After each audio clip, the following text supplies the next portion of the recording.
14 थे, बस इतने बच्चों ने टेस्ट दिया। टेस्ट क्यों नहीं देते आप लोग फिर बाकी बच्चे? अच्छा ठीक है, मतलब वही टेस्ट दिया करो, कोशिश किया करो कि टेस्ट तो देना ही देना है, ठीक है। चलिए तो आगे बढ़ते हैं। उस दिन हम लोग क्या कर रहे थे बेटा?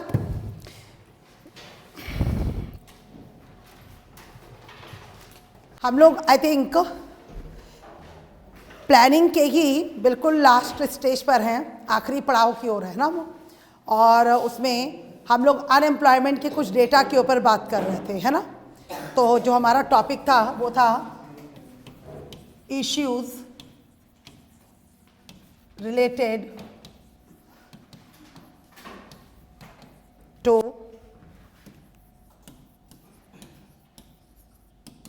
प्लानिंग, और इसी में लगभग हम लोग लास्ट उसमें चल रहे थे। इंग्लिश मीडियम को मैंने लिखवाया नहीं था, है ना, हिंदी मीडियम में शायद लिख लिया था, है ना।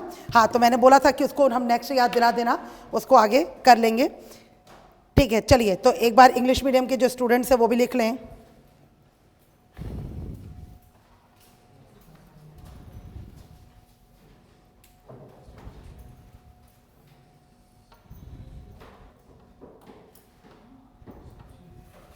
उसमें लिखिएगा the causes of unemployment, English medium students, the causes of unemployment.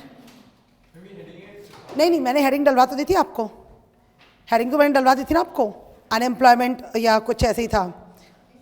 हाँ, वही मैंने बोला, हेडिंग तो डलवा दी थी, है ना।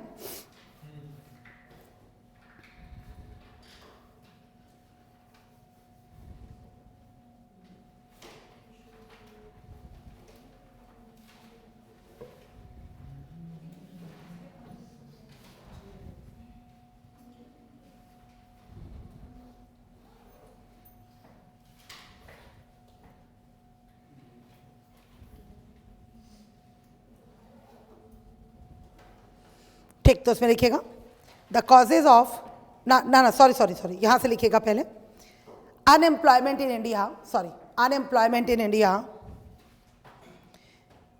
is a multifaceted social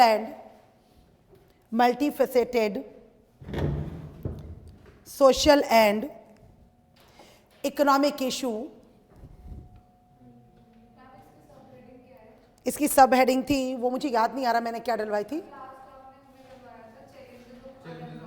हाँ, तो बस उसी में लिखना है फिर। और हिंदी मीडियम को क्या डलवाया था? यही था ना। हाँ, तो फिर वही है, मैंने वही बोला कि चैलेंजेस ऑफ आई है, उसी में हम लिखवा रहे हैं, है ना। तो उसी में लिखिए, तभी तो हम उसको लिख रहे हैं ना, कि unemployment in India is multifaceted social and economic issue, as multifaceted social and economic issue as the world's, अब तो फर्स्ट लिख लीजिए, as the world's, अच्छा, unemployment in India is a multifaceted social and economic issue as the world's first most populous country, as the world's first most populous country, India's labor market is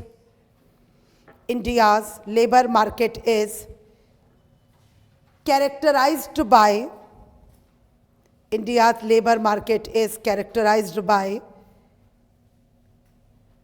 a complex interplay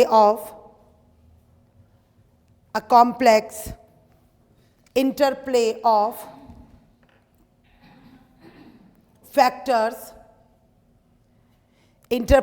factors that contribute to unemployment.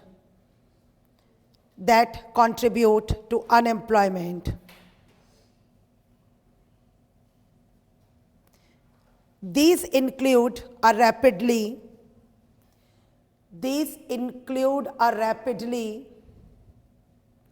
growing population,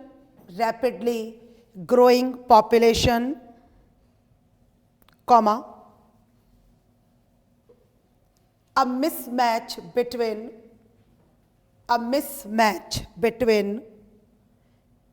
the skills of the workforce,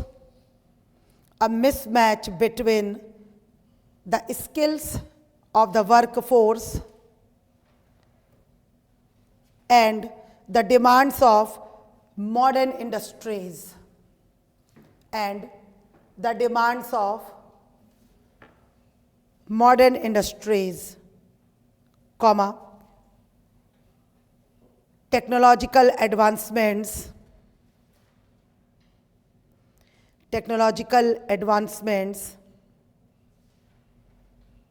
and regional disparities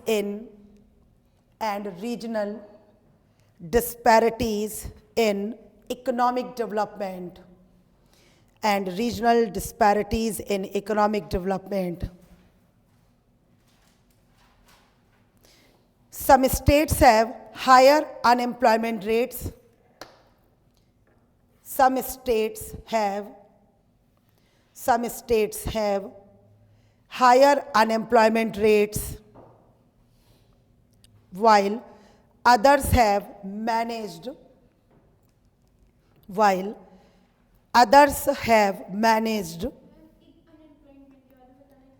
unemployment rates. Some states have higher unemployment rates, while others have managed to provide more robust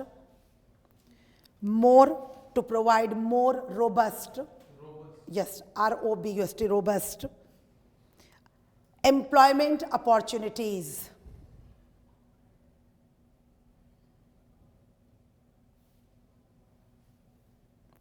The reasons behind these variations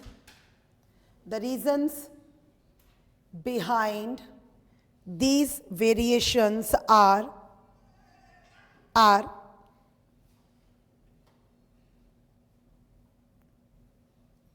often rooted in the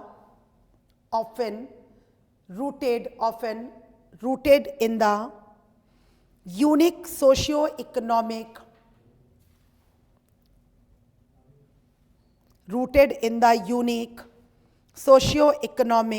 and cultural context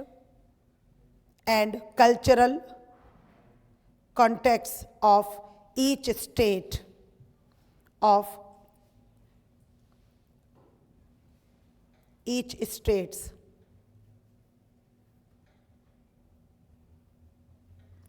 As per statistics released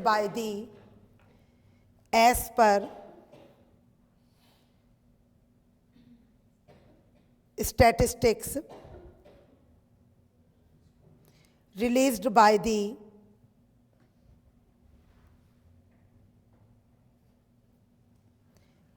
CMIE in March 2023,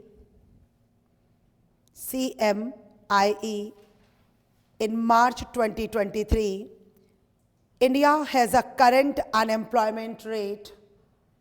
India has a current unemployment rate of 8.11%.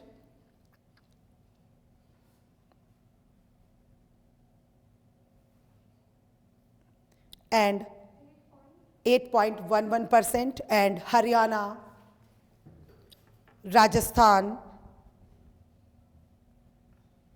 Bihar, Jharkhand, J&K have the highest unemployment rates in India.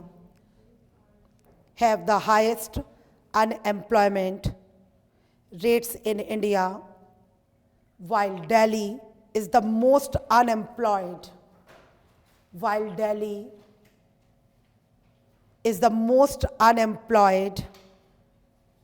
Union Territory of India.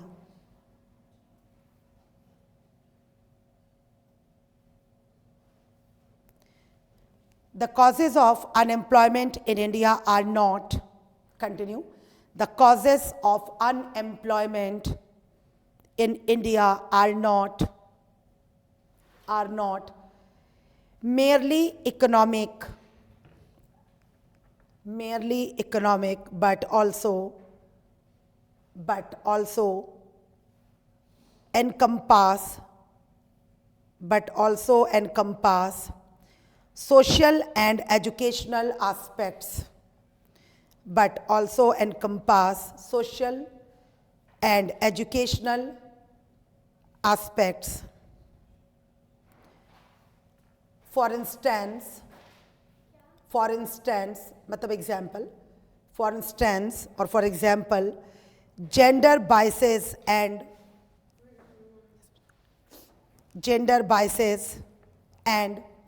social norms, gender biases and social norms in certain regions may limit opportunities for women,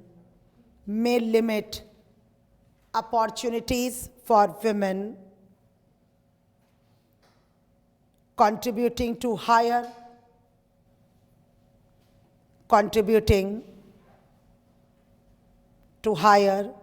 female unemployment rates.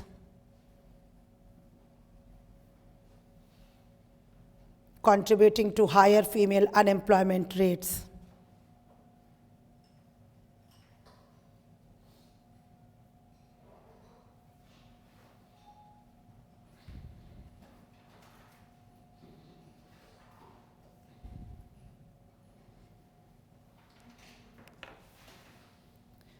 तो एक और आपको पता है कि अभी current data आया था, बिल्कुल करंट डेटा, कि जो 31 मार्च है, मतलब ये जो ईयर अब ख़त्म होगा, तो उसमें बताया गया है कि जो हमारी जीडीपी है एनएसओ की ओर से, नेशनल स्टैटिस्टिकल ऑफिस की ओर से, राष्ट्रीय सांख्यिकी कार्यालय की ओर से बताया गया है कि हमारी जीडीपी 7.3 रहने की उम्मीद है। हालांकि ये डेटा हर बार बदलते हैं, आपको पता है, हर 10 दिन में, 15 दिन में, 20 दिन में, बट ये बिल्कुल लेटेस्ट डेटा है जो मैं आपको शेयर कर रही हूँ।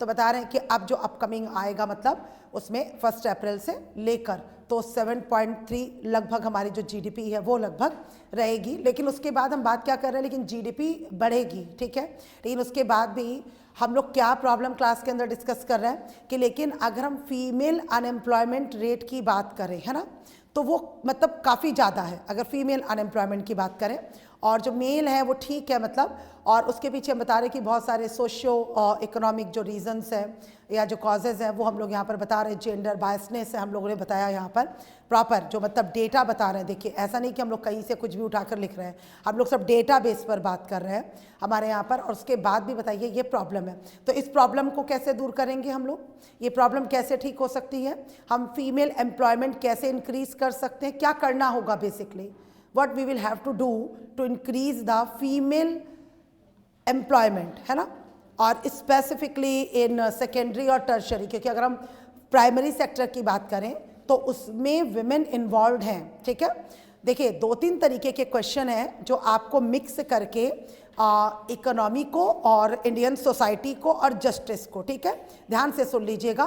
तो ये 3 का कॉम्बो बना लेते हैं, क्योंकि उन्हें पता है कि जब आप मेंस दे रहे हो तो ऑब्वियसली आपने अपने सारे पेपर कंप्लीट कर लिए हैं, है ना, ये तो बड़ी छोटी सी बात है।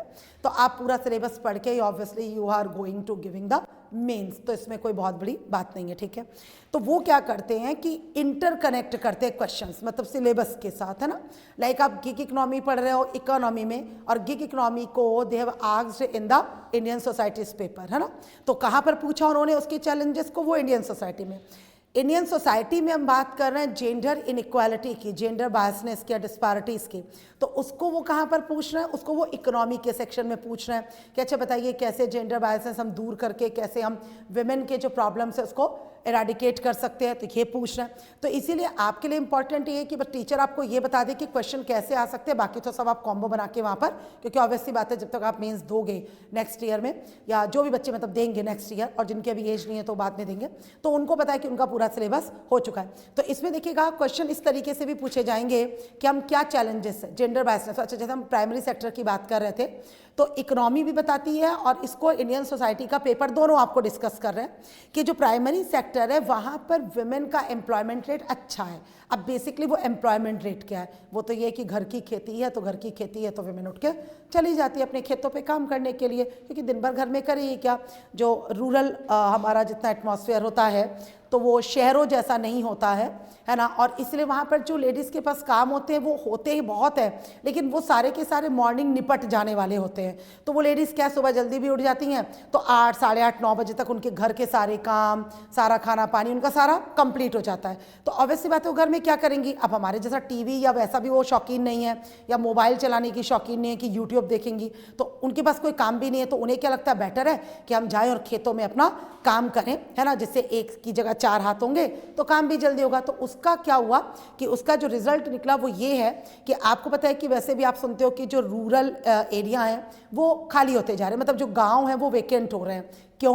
क्योंकि लोग माइग्रेट हो रहे हैं, और माइग्रेट होकर कहाँ पर आ रहे हैं, अर्बन एरिया में आ रहे हैं। स्पेसिफिकली जितने हमारे मेट्रोपॉलिटन सिटीज़ हैं, मतलब दिल्ली, मुंबई, चेन्नई, बेंगलोर, पुणे, हैदराबाद, जितने भी इस तरीके, कलकत्ता, तो यहाँ पर लोग मूव कर रहे हैं।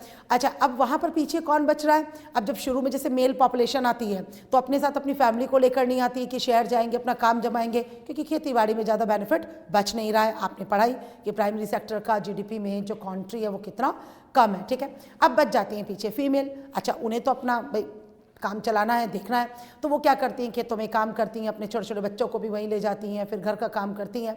तो इस तरीके से उनका कंट्रीब्यूशन सिर्फ अगर आप लेबर फोर्स के अकॉर्डिंगली बात करोगे तो ये ऑफ कोर्स उनका कंट्रीब्यूशन रूरल एरिया में है, लेकिन अगर उसको जीडीपी वाइज आप बात करोगे ना तो उनका कंट्रीब्यूशन ना के बराबर है। क्यों? क्योंकि गवर्नमेंट उसको काउंट ही नहीं करती है। वो वर्क फोर्स बोल रही है, मेहनत कर रही है लेडीज, मेहनत बहुत कर रही हैं। एक शहर की विमेन क्या मेहनत करेगी, उससे 10 गुना मेहनत गांव की लेडी कर रही है ना, इसमें कोई दो राय नहीं है। जमकर मतलब वो बेचारी मेहनत करती है, घर बाहर सब। लेकिन मुद्दा ये है कि अगर शहर में एक लेडी मतलब कोई काम कर रही है, मान लीजिए मैं पढ़ा रही हूँ, तो सरकार को पता है कि स्मिता पाल काम कर रही है। क्यों? तो स्मिता पाल जीडीपी में कॉन्ट्री दे रही है, क्योंकि स्मिता पाल के अकाउंट से उसका टीडीएस कट रहा है और मैं एवरी ईयर इनकम टैक्स पे कर रही हूँ। तो गवर्नमेंट की नज़रों में मैं 4 घंटा भी काम कर रही हूँ, लेकिन मैं गवर्नमेंट के लिए यूजफुल हूँ, क्योंकि मैं जीडीपी में कॉन्ट्री कर रही हूँ। लेकिन अगर मैं खेतों में दिन के 12 घंटे भी काम कर रही हूँ तो अकॉर्डिंग टू गवर्नमेंट मैं कॉन्ट्रीब्यूट नहीं कर रही हूँ, क्योंकि मेरा जीडीपी में कोई पर्सनल या पर्टिकुलर कोई रोल नहीं है, क्योंकि वो तो पूरा का पूरा किसको मान रहा है, एग्रीकल्चर फील्ड को मानकर चल रहा है। तो इसीलिए जो लेडीज़ का लेबर फोर्स अगर आप देखेंगे तो एग्रीकल्चर में है, लेकिन जीडीपी वाइज अगर हम बात करें तो उनका हमें नो कंट्रीब्यूशन, मतलब जीरो कंट्रीब्यूशन दिखाई देता है, इतने हार्ड वर्क के बाद भी। ये भी चीज़ है। तो इसीलिए ऐसा हम क्या करें कि अब अच्छा, ऐसा भी नहीं कि उन लेडीज़ को उठाकर हम सीधा इंडस्ट्रीज़ में या सर्विस सेक्टर में डाल देंगे। सीधी सादी हैं, ज़्यादा पढ़ी लिखी नहीं है ना, कोई स्किल नहीं है, अपना घर बार बहुत अच्छे से चलाती हैं, खेतों में काम करती है, या फिर गवर्नमेंट कोई ऐसा सिस्टम मैनेज करे कि जिससे उनका भी जो कंट्रीब्यूशन है, जो दिन रात मेहनत कर रही है, वो कंट्रीब्यूशन कहीं ना कहीं जीडीपी में काउंट हो सके। अच्छा, अब अर्बन एरिया की बात करें तो अर्बन एरिया में मतलब इन टोटल अगर हम बात करें, मतलब सब कुछ मिलाकर पूरे कंट्री के अंदर, तो लगभग 22 से 23% करंट रिपोर्ट के अकॉर्डिंगली हमारा वर्कफोर्स है विमेन का। ठीक है, कितना कम है। देखिए, अगर हम 50% मतलब बोल रहे हैं कि अगर विमेन पॉपुलेशन है, आप देखिए पॉपुलेशन में या विमेन पार्टिसिपेशन है, तो उसमें से सिर्फ 22-23% है जो टोटल वर्क फोर्स में। उसमें भी सिर्फ 10 से 12, 10 to 12% ऐसे विमेन है जो ऑर्गेनाइज्ड सेक्टर में काम कर रहे, लाइक डॉक्टर्स हैं, इंजीनियर्स हैं, टीचर्स हैं, प्रोफेसर्स हैं, साइंटिस्ट हैं, हमारे जैसे लोग हैं, मतलब ऐसे बहुत सारे बैंक्स में काम करने वाली लेडीज़ हैं, ठीक है, गवर्नमेंट ऑफिसर्स में काम करने वाली, तो सिर्फ 10 से 12%। तो जो मतलब जिनका हमें क्लियरली दिख रहा है डायरेक्ट फॉर्म में, जिनका हमें जो कॉन्ट्रीब्यूशन है जीडीपी में दिख रहा है। बाकी बच्चे फिर वो लेडीज़ हैं जो कि अनऑर्गेनाइज्ड सेक्टर में है, जैसे कि घरों में काम करने वाली मेड है, कपड़े धोने वाली, खाना बनाने वाली, ऑफिसर्स में काम करने वाली और तमाम काम करने वाली, रेडी ठेलों पर खड़ी हुई महिलाएं। तो इनका फिर से वही मजदूरी करने वाली महिलाएं, ईटा गारा ढोने वाली महिलाएं, तो इनका फिर से क्या है, कोई पार्टिसिपेशन दिखाई नहीं देता है ना। घर में एक मेड काम कर रही है, भले वो 4 घर कमाकर 20,000 रुपए कमा रही है, लेकिन 20,000 की गिनती तो नहीं हो रही ना। ये बात तो आपको ही पता है ना। ठेले पर खड़ी हुई एक लेडी मान लीजिए पराठे और चाय बेच रही है, कमा रही है महीने का 25, लेकिन उसकी कोई गिनती तो नहीं हो रही है। लेकिन अगर एक लेडी प्राइमरी लेवल के बच्चों को पढ़ा रही है और उसे 15,000 भी सैलरी मिल रही है, तो वो काउंटेबल है। वो काउंटेबल है क्योंकि उसका फंड कट रहा है, सारी चीज़ें हो रही है। तो गवर्नमेंट को पता है हाँ भाई ये एक्स लेडी है, ये भाई कमाती है, ये इतना कमाती है। तो इसलिए ऐसा क्या किया जाए कि पहले तो हम ऑर्गेनाइज्ड सेक्टर में लेकर आए, और दूसरा टोटली जो विमेन फोर्स है मतलब वो कम है, हम वर्क फोर्स में अगर बात करें तो वो कम है। तो आप क्या सजेशंस दोगे उसको इंक्रीज करने के लिए? तब जब आप खुद भी यूपीएससी की तैयारी कर रहे हो, आप खुद भी जब आप यहाँ पर लड़कियाँ बैठे हो, लेडी तो कोई नहीं है, सबकी सब गर्ल्स हो, और आपको पता है कि ये प्रॉब्लम है जो मैडम डिस्कस कर रही है, actually that is the problem in our society. अगर आप अपने आसपास अपनी फैमिली में ही देखोगे तो कितनी विमेन है, कितनी लड़कियाँ जो आपके यहाँ पर काम कर रही हैं, उसी से आपको अंदाज़ा लग जाएगा, है ना, कि आपकी मदर बहुत पढ़ी लिखी हो सकती है, आपकी सिस्टर, आपकी भाभी, आपकी कोई मामी, बुआ, मौसी बहुत एजुकेटेड है, बहुत पढ़ी लिखी है, लेकिन पता चला पूरा घर में जीवन निकल गया, है ना, वही बर्तन, झाड़ू, पोछा, खाना, बच्चे, पति, यही सब में निकल गया। अगर काम करती तो कमाती ना, है ना, करियर भी मेंटेन होता, और ऑब्वियसली बात है कि कंट्री की जीडीपी में अपना कंट्रीब्यूशन भी करती। तो आपको भी तो वहाँ पर कुछ ना कुछ कमी तो दिखाई देती होगी ना, कि कहीं पेट्रियार्कल माइंडसेट है, बायसनेस है, या लोगों को लगता है कि लेडी को काम ही नहीं करना चाहिए, लेडी काम करेगी तो कितनी शर्म की बात है ना। तो वो सारी चीज़ें, तो आप क्या बताते हो? अपने आसपास से भी आप एग्जाम्पल ले सकते हो। तो आपको क्या कमी दिखाई देती है इकोनॉमी के अंदर, बताओ। और लड़कियां जितनी भी यहाँ पर बैठी हैं, लड़के तो ठीक ही हैं, लड़कियां मान लो, मैंने उस दिन भी बताया था, थोड़े दिन पहले भी बताया था आपको, है ना, 7-8 दिन पहले, लड़कियां आप ये मान कर चल लो कि आप लोग को जितनी बातें मैं यहाँ पर कर रही हूँ ये सब आपको फेस करनी है इंटरव्यू के अंदर। आप ये मत सोचना कि आपसे और कोई बात की जाएगी, आपसे बात ही टोटल फीमेल ओरिएंटेड की जाएगी। वेदर आपका सब्जेक्ट पब्लिक एडमिनिस्ट्रेशन है ऑप्शनल, चाहे आप हिस्ट्री लेकर बैठी हो, चाहे PSIR लेकर बैठी हो, चाहे सोशोलॉजी, उससे उन्हें कोई मतलब नहीं है।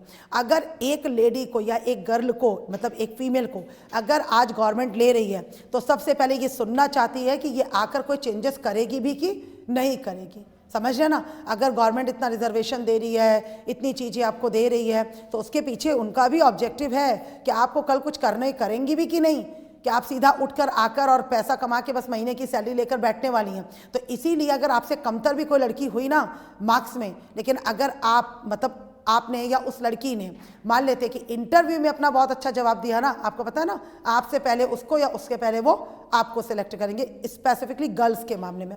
तो गर्ल्स के मामले में नो डाउट कंपटीशन थोड़ा टफ कम होता है, इसमें कोई दो राय नहीं है ना। लड़कों का जो कंपटीशन है वो बहुत टफ है, क्योंकि इनके साथ वो प्रॉपर जो उनका ट्रेडिशनल इंटरव्यू है वो करेंगे, ठीक है ना। लेकिन आप लोग के साथ जो करेंगे बस विमेन ओरिएंटेड बात करेंगे। अगर उसमें आप सक्सेसफुल रही तो नो डाउट अगर आपके किसी से मेंस में 5 नंबर कम भी है ना तो भी दे विल सेलेक्ट यू, ये सोच कर कि कम से कम ये लड़की आकर कुछ बदलाव करेगी। और जिसके मेंस में आपसे 5-10 नंबर ज़्यादा हैं, लेकिन अगर उसमें कोई बदलाव नहीं दिख रहा है उन्हें, तो इसलिए बिल्कुल आप ये समझ लो कि आपको तो ये फेस करना ही करना है ना। मैंने आपको बताया था ना अभी थोड़े दिन पहले कि मेरी बेटी ने SSB का जो इंटरव्यू दिया, तो फिजिकली तो मैंने आपको ईमानदारी से बोला था कि वो निकलने वाली नहीं थी। आपको आश्चर्य होगा कि NDA के इंटरव्यू में, NDA में भी जब वो गर्ल्स को रिजर्वेशन दे रही ना गवर्नमेंट, NDA खोला ना, तो गवर्नमेंट क्या चाहेगी, देखिए ना गर्ल्स के अंदर क्या पावर है। तो वहाँ पर थैंक गॉड कि मैंने उसे बता दिया था, हालांकि मेरी डॉटर बिल्कुल तैयार नहीं थी कि नहीं ये सब क्वेश्चन NDA में नहीं, आपकी UPSC में पूछते होंगे, लेकिन वहाँ जाकर उन्होंने 12th क्लास की लड़की से भी, और भी जो 2-4 बच्चियाँ गई थी, यही क्वेश्चन पूछा उनसे, बताइए विमेन एम्पावरमेंट, बताइए NDA में आप आती हैं तो क्या चेंज करेंगी एज अ गर्ल, आपकी मदर की जर्नी बताइए, आपकी मदर ने कितना हार्डवर्क किया, कैसे आपकी मदर ने यहाँ तक आपको पहुँचाया। तो इस तरीके के क्वेश्चन SSB के इंटरव्यू में पूछे। अब आप सोच रहे हो आप तो UPSC देने जा रहे हो, आप कहाँ से बच जाओगी, ठीक है ना, आपको तो फंसना ही फंसना है, ठीक है। तो इसीलिए आप ये मानकर चलो कि आपको तो पूछेगा, बाकी लड़के तो ठीक है वो तो देंगे ही जवाब, ऐसा नहीं है कि लड़कों से कोई विमेन ओरिएंटेड क्वेश्चन नहीं पूछते। तो बताओ लड़कियों और लड़कों, बताओ क्या सजेशन है तुम लोग का, कैसे विमेन को आगे लाए भाई, क्या करें, कैसे आए विमेन वर्क फोर्स में भाई। कब तक घुसी रहेंगी ये 4 दीवारी के अंदर, कब तक झाड़ू पोछा बर्तन घर चमकाती रहेंगी और बर्तन चमकाती रहेंगी, कब अपना करियर चमकाएंगी ये बताइए, कब चमकाएंगे अपना करियर। हाँ क्यों नहीं, हाँ तो बात सही कर रही हो, पर तुम्हें कोई रीज़न तो देना पड़ेगा ना बिहाइंड, कि हम सीधा कह दे बस तुम्हारे अंदर कॉन्फिडेंस कम है, इसके अंदर ज़्यादा है, क्यों भाई ऐसा क्यों है। पर अगर कोई बात है तो तुम बता सकते हो कि क्यों कम होता है, तुम्हें ऐसा लग रहा है कॉन्फिडेंस। हाँ लैक ऑफ फैमिली सपोर्ट, ठीक है, फैमिली सपोर्ट के, कम फैमिली सपोर्ट के कारण वो जैसे बता रहा है, तो ये सही है बात, बिल्कुल सही बात है। बाहर विमेन सिक्योरिटी नहीं है, ठीक है, विमेन सिक्योरिटी नहीं है, इसलिए विमेन को भी लगता है कि मुझे काम नहीं करना है, ठीक है। और बताओ, वेरी गुड। और बताओ, थोड़ा यूपीएससी लेवल पे जाया करो थोड़ा यार, तुम लोग ना एसएससी लेवल पे रहते हो, सच कह रही हो। कम से कम स्टेट पीएससी लेवल तक तो बात किया करो, फिर तुम लोग तो यूपीएससी एस्पिरेंट हो।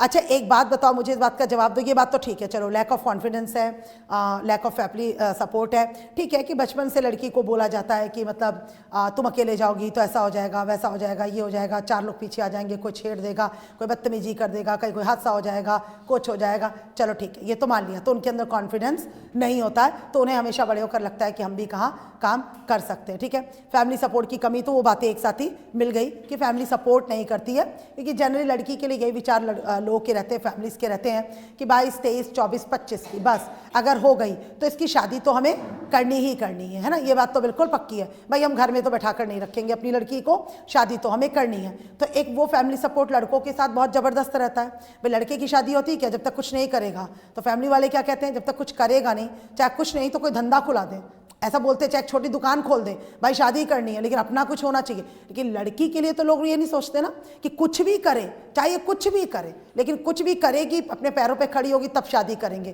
तो लड़कियों के लिए ये चीज़ कभी मस्ट की ही नहीं गई है कि वो काम करे या ना करे, मतलब कोई सोशल प्रेशर नहीं है। लेकिन लड़कों के ऊपर एक सोशल प्रेशर है, मतलब इनके ऊपर अभी से वो प्रेशर है कि इन्हें काम करना है। ये बात ये भी जानते हैं, ऐसा तो नहीं कि काम नहीं करेंगे और घर वाले इनकी आरती मतलब थाल में सजाकर इनकी आरती करेंगे, उल्टा इनको जूते पड़ेंगे कि बेटा तुम जल्दी से जल्दी काम करो और 2 साल 4 साल चाहे फिर कुछ भी करो, छोड़ो सब तैयारी वैयारी, चुपचाप जाके कोई नौकरी करो लेकिन पैसा कमा कर लाओ। लेकिन गर्ल्स के साथ क्या है, ठीक है देख लो तैयारी करके, अगर हो जाता है तो ठीक है, नहीं होता है तो देखो बेटा फिर हम तो लड़का देखना शुरू कर देंगे। अच्छा लड़की बेचारी भी क्या करे, अब वो भी पेरेंट्स की कंडीशन समझ रही है, वो भी ओके कर देती है, ठीक है पापा मुझे 2-3 साल तैयारी कर लेने दो, सिलेक्शन हो जाएगा, नहीं तो आप जैसा बोलोगे मैं वैसा कर लूँगी। उसे भी पता है कि सोसाइटल स्ट्रक्चर क्या है, कुछ होना जाना है नहीं है। लेकिन आपको पता है बेटा इसके पीछे सबसे बड़ी बात क्या है, जिसे सोशलॉजी बताता है और इकोनॉमी बताता है, और इसके ऊपर ऐसे पूछा गया है, डोंट वरी एट ऑल। कोई भी बात क्लास में होगी, मैंने क्या बोला, हमेशा सिंसियर होगी, और जिसके ऊपर क्वेश्चंस पूछे गए हैं पहले, हमेशा मैं उन्हीं टॉपिक्स पर बात करती हूँ, just because of dual responsibility. अब now what is the dual responsibility, what do you mean by dual responsibility on the women, specifically on the working women? Exactly, that is the major reason behind it.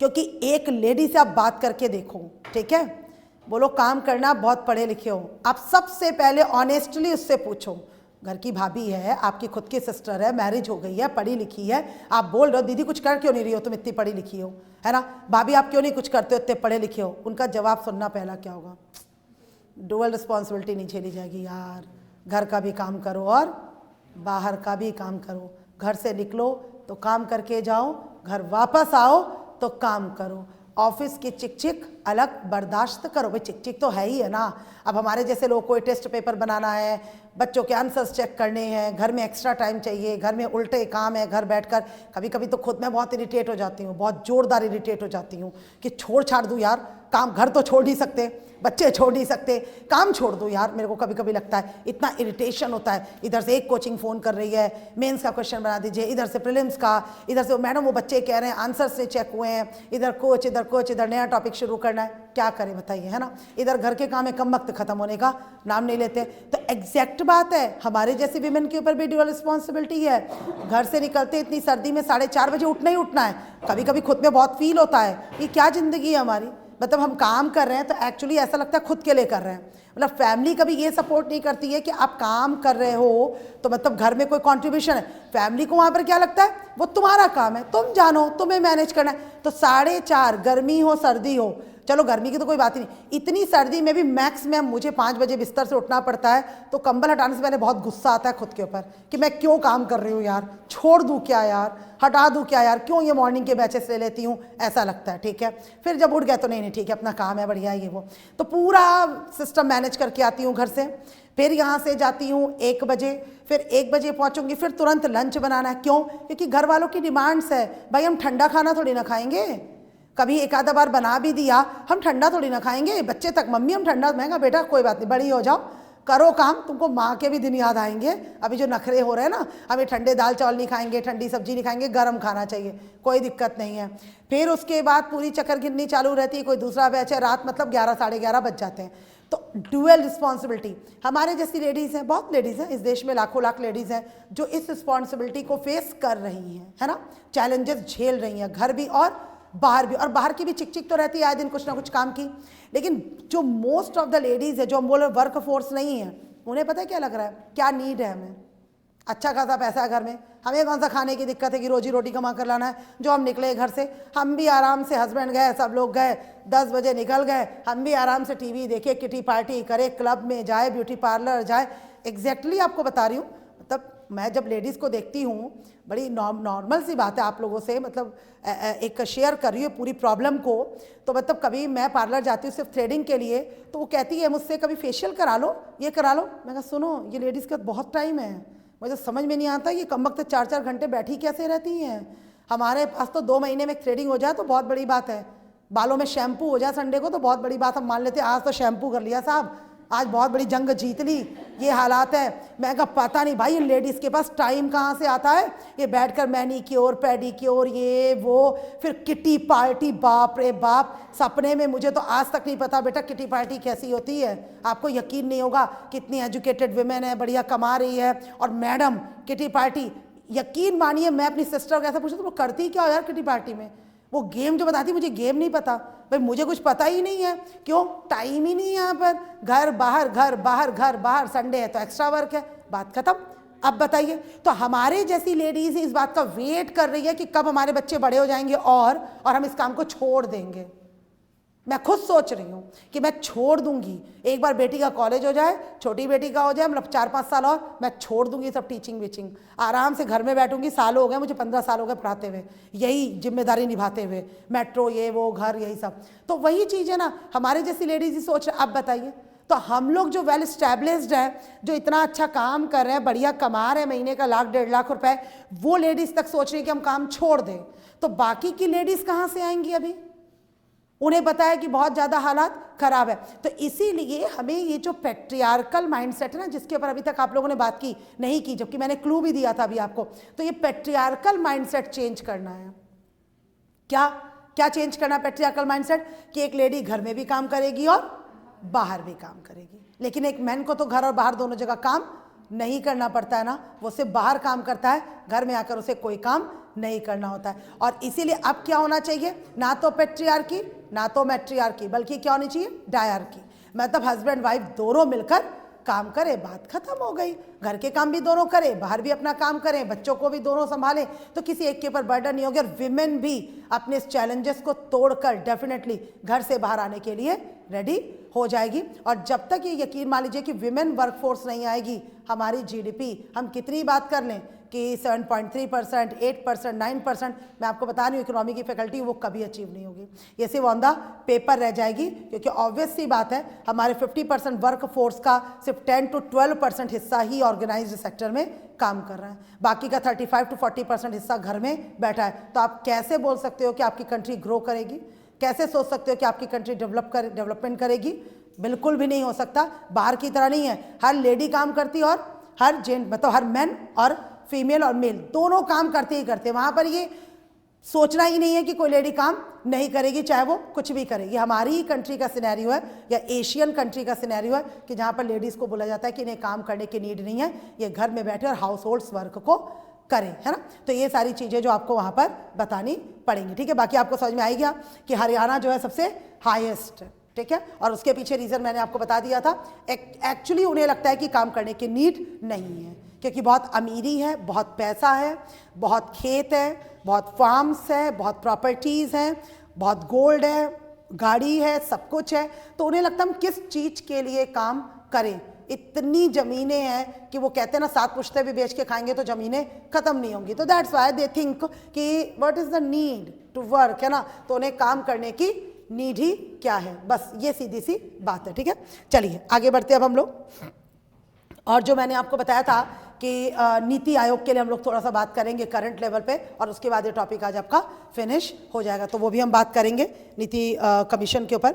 चलिए, तो नीति आयोग के बारे में मैंने क्या बताया था, चलिए बताइए, कब बॉर्न हुआ था, कब क्या हुआ था, थोड़ा बता दीजिए। 1 जनवरी 2015। हाँ, 1 जनवरी 2015 को। क्या डिफरेंसेस हैं बच्चों?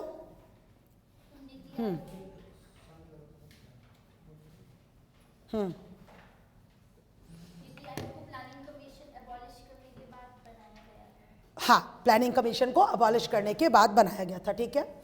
और प्लानिंग कमीशन कब अबॉलिश हुआ, उसकी डेथ कब हुई? 31 दिसंबर 2014। ठीक है, 31 दिसंबर 2014, है ना। तो डाइड, है ना, तो मर गया योजना आयोग, और आया क्या, नीति आयोग। दोनों में डिफ्रेंसिएशन मैंने आपको बताया था कि बहुत ही सेंट्रलाइज्ड था कौन, प्लानिंग कमीशन, है ना, बहुत ही केंद्रीयकृत संस्था थी, बहुत ज़्यादा, है ना। और उसे लगता था, मतलब हमने ये तक लिखा, मैंने दोनों बच्चों को दोनों मीडियम में लिखवाया कि इनफैक्ट इसने फाइनेंस कमीशन जैसे जो मतलब कॉन्स्टिट्यूएंट इंस्टीट्यूशंस है या कॉन्स्टिट्यूशनल इंस्टीट्यूशंस है, उन तक को ओवरलैप कर लिया। बताइए, एक नॉन कॉन्स्टिट्यूशनल इंस्टीट्यूशन ने कॉन्स्टिट्यूशनल बॉडी को ओवरलैप करने का काम कर लिया। तो मतलब वित्त आयोग की योजना आयोग नहीं सुनता था, योजना आयोग की वित्त आयोग को सुननी पड़ती थी। तो योजना आयोग बताता था कि हमें पैसा यहाँ पर खर्च करना और तुम हमें इतना पैसा अलॉट करोगे। जबकि होना क्या चाहिए कि फाइनेंस कमीशन को बताना चाहिए कि आप अपना लास्ट ईयर का बजट बताओ, आपने क्या किया, जिसे हम जीरो बेस बजट आज के टाइम पर इंडिया के अंदर भी कहते हैं। तो अपना जीरो बेस बजट बताइए, देन उसके बेसिस पर हम आपको पैसा या जो फंड है वो अलोकेट करने का काम करेंगे। तो ये जो कमी थी वो बताई जाती है, और मैंने आपको बताया था कि मिस्टर नरेंद्र मोदी जी पहले से इस इंस्टीट्यूशन की इस कमी को बता रहे थे कि काफ़ी ज़्यादा सेंट्रलाइज्ड है, और हमें एक थिंक टैंक चाहिए जो एक्चुअली मतलब कंट्री के लिए सोचने और समझने का काम कर सके और उसे डेवलपमेंट की राह में आगे बढ़ा सके। तो पहले से बात कर रहे थे, पर वही चीज़ है कि जब आए तो विचार किया, और आपको पता है कि जो नीति आयोग नाम आया वो पब्लिक की ओर से आया, सेम ऐसे ही जैसे आपके रुपए का जो चिन्ह है, मतलब सिंबल है, जो आया जो पब्लिक ने ही दिया है, शायद मुंबई IIT या किसी के एक इंजीनियर ने दिया था, उदय कुमार करके किसी ने दिया था। तो वैसे ही इसमें मुझे नाम तो याद नहीं आ रहा है, तो ये भी पब्लिक का दिया हुआ नाम है, national institute for transforming India. तो पब्लिक से इसमें मतलब लिए गए, कंसर्न लिए गए, एडवाइस लिए गए, तो पब्लिक ने नाम दिया और नया नाम दिया, तो वो नीति बहुत अच्छा सूट भी कर रहा था। और इस तरीके से ये थिंक टैंक के तौर पर काम करता है और कॉपरेटिव फेडरलिज्म के डॉक्ट्राइन पर काम करता है, सहकारी संघवाद। बिल्कुल आपको इन दो वर्ड्स को भूलना नहीं है बच्चों, एक तो थिंक टैंक आपको नहीं भूलना है, और दूसरा आपको कॉपरेटिव फेडरलिज्म बिल्कुल भी नहीं बोलना है। और दूसरा, ये जो कॉपरेटिव फेडरलिज्म है एक्चुअली ये डिसेंट्रलाइजेशन के डॉक्ट्राइन पर काम करता है, क्योंकि प्लानिंग कमीशन क्या था, बहुत ज़्यादा सेंट्रलाइज्ड था, लेकिन ये विकेंद्रीकृत मतलब डिसेंट्रलाइज होकर काम कर रहा है। और जिसमें स्टेट, डिसेंट्रलाइजेशन का मतलब क्या हुआ, जहाँ पर सेंट्रल गवर्नमेंट के साथ साथ स्टेट या सेंटर के साथ साथ स्टेट्स का भी बराबर का जो पार्टिसिपेशन है वो हमें दिखाई देता है। ठीक है, चलिए, तो राइट डाउन, इंग्लिश मीडियम के बच्चे पहले लिखना, फिर मैं लिखवाऊंगी। लिखिए, नीति कमीशन या नीति आयोग, वैसे उसे नीति आयोग ही कहते हैं, कमीशन नहीं बोला जाता उसे, नीति आयोग। फुल फॉर्म पता है आपको बेटा, national institute for transforming India. ठीक है, ठीक, लिखिएगा, the Narendra Modi government set up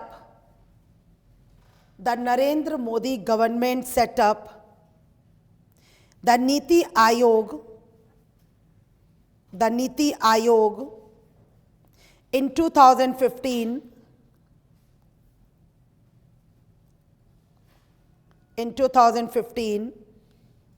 to replace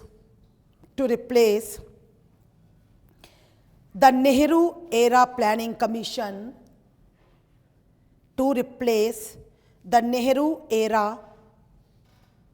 Planning Commission, as the topmost body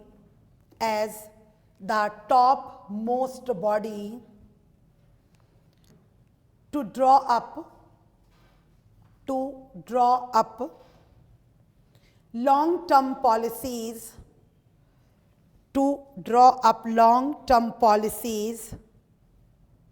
for India's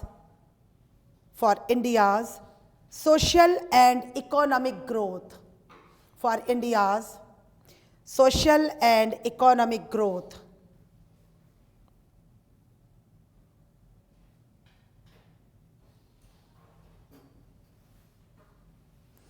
Gone are the 5-year plans. Gone are, G-O-N-E, gone. Gone are the 5-year plans of Planning Commission,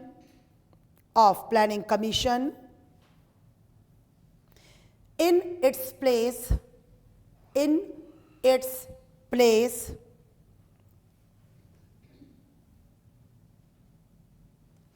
the Aayog will set goals for 15 years. The Aayog will set goals for 15 years with interim targets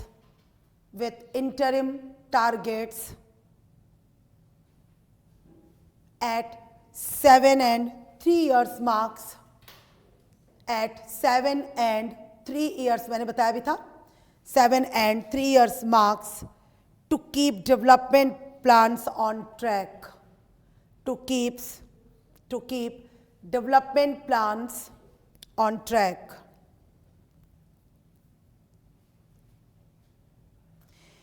Here are 5 key changes Niti Aayog. Here are 5 key changes Niti Aayog has made in the last couple of years.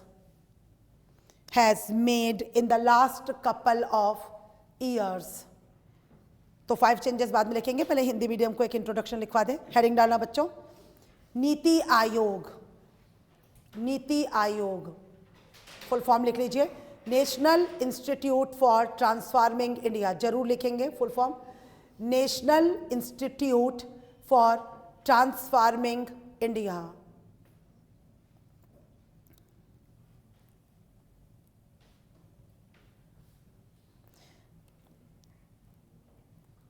लिखे, श्री नरेंद्र मोदी की सरकार ने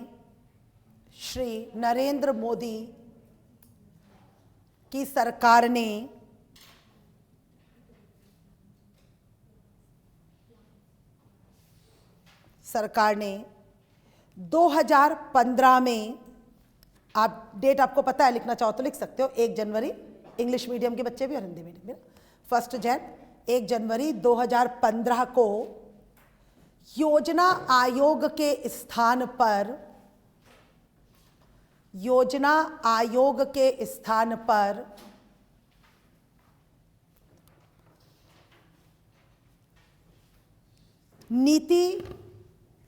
नीति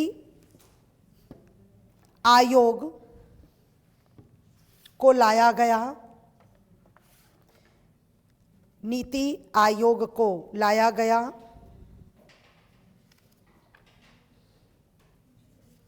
और नीति आयोग ने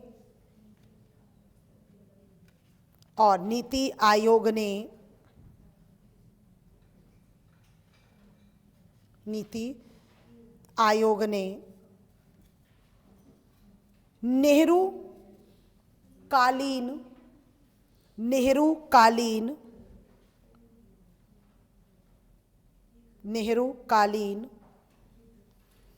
योजना आयोग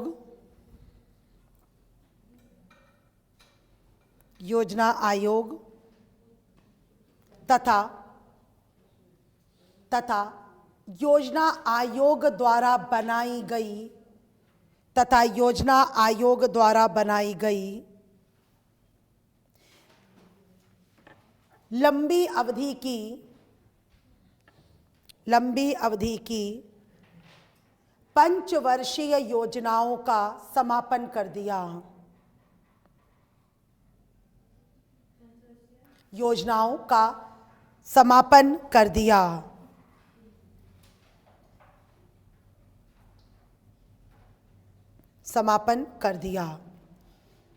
तथा इन योजनाओं के स्थान पर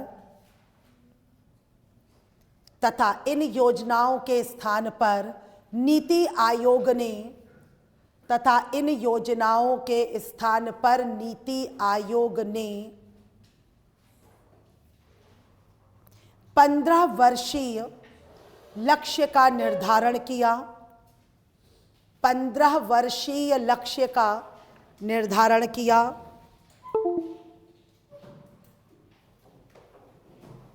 जो कि 7 वर्ष और 3 वर्ष की जो कि 7 वर्ष और 3 वर्ष की अवधि में योजना के लक्ष्यों का निर्धारण करेगा।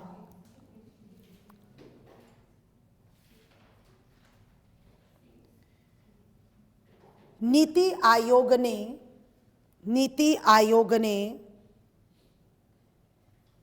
पिछले कुछ वर्षों में कुछ 5 मुख्य परिवर्तन किए हैं।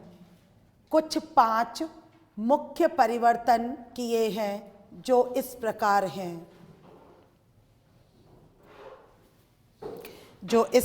हैं।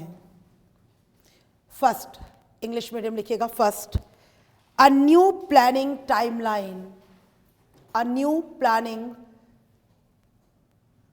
टाइमलाइन।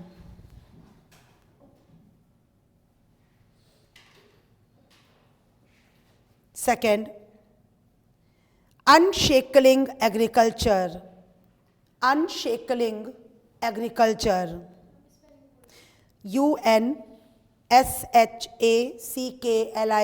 unshackling agriculture.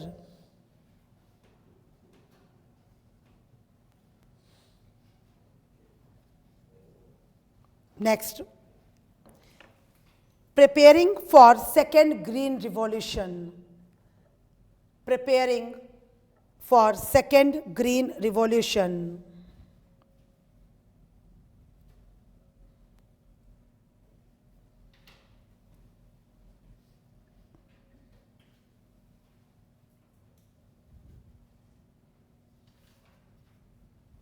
ठीक है। Next, cashless transactions.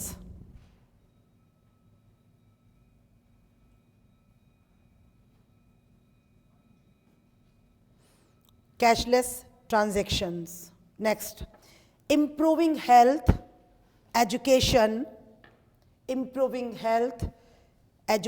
and access to water.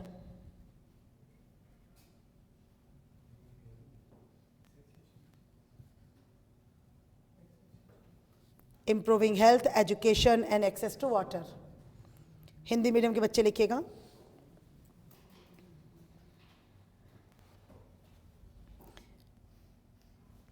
योजना की नई अवधि। पहला, योजना की नई अवधि।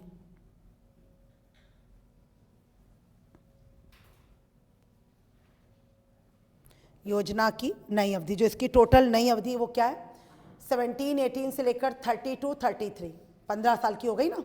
तो 1 अप्रैल 2017 से इसको शुरू किया गया। ठीक है, तो 17-18 से लेकर 32 से 33 के बीच में इसकी टोटल जो है वो अवधि है। ठीक है, उसमें जो इसका फर्स्ट जो मतलब रिव्यू किया गया वो कब, हालांकि उस रिव्यू का अभी तक कोई रिजल्ट अभी तक नहीं आया। ये थोड़ी सी मतलब जैसे हम कहेंगे गलत चीज़ हुई, वो रिव्यू अभी तक नहीं पता चला है। तो फर्स्ट जो इसका रिव्यू होना था वो फर्स्ट 3 ईयर में, मतलब 19 से 20 में इसका फर्स्ट रिव्यू आना था। ठीक है, और अब 24 में इसका जो 7 ईयर वाला रिव्यू है वो आएगा। अब नाउ लेट्स सी कि क्या होता है, और फिर 3 साल का और फिर फाइनल एक रिव्यू इसका 32 से 33 के अंदर आएगा। ठीक है, नेक्स्ट है भारतीय कृषि को नया रूप देना। भारतीय कृषि को नया रूप देना।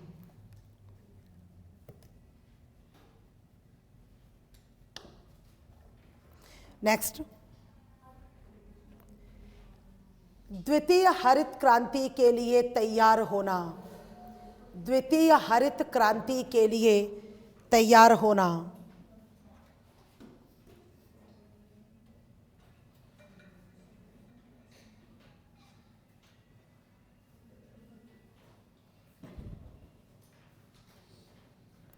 अगला, नगद विहीन इस हस्तांतरण, नगद विहीन हस्तांतरण या कैशलेस ट्रांजैक्शंस भी आप लिख सकते हो इंग्लिश में, वो कोई दिक्कत नहीं है। नकद विहीन हस्तांतरण। अगला, स्वास्थ्य शिक्षा, स्वास्थ्य शिक्षा, स्वास्थ्य शिक्षा का विकास तथा स्वच्छ पानी तक सभी की पहुंच, तथा स्वच्छ पानी तक सभी की पहुंच।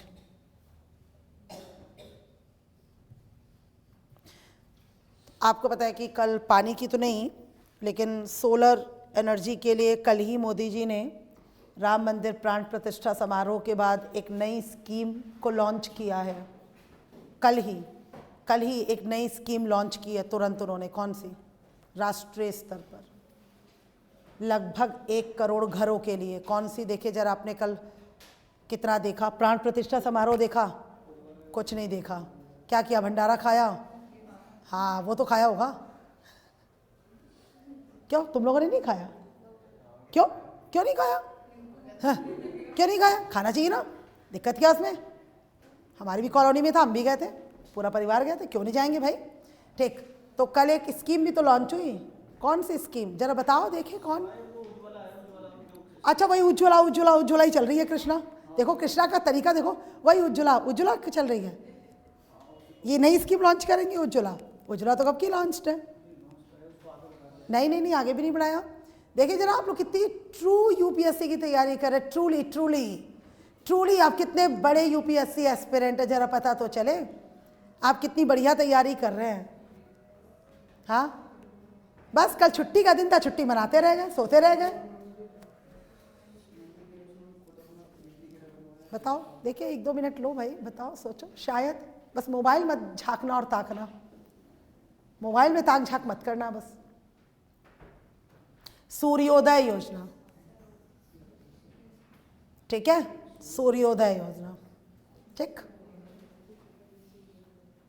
सूर्यवंशी राजा के नाम पर सूर्योदय योजना कल शुरू की गई है।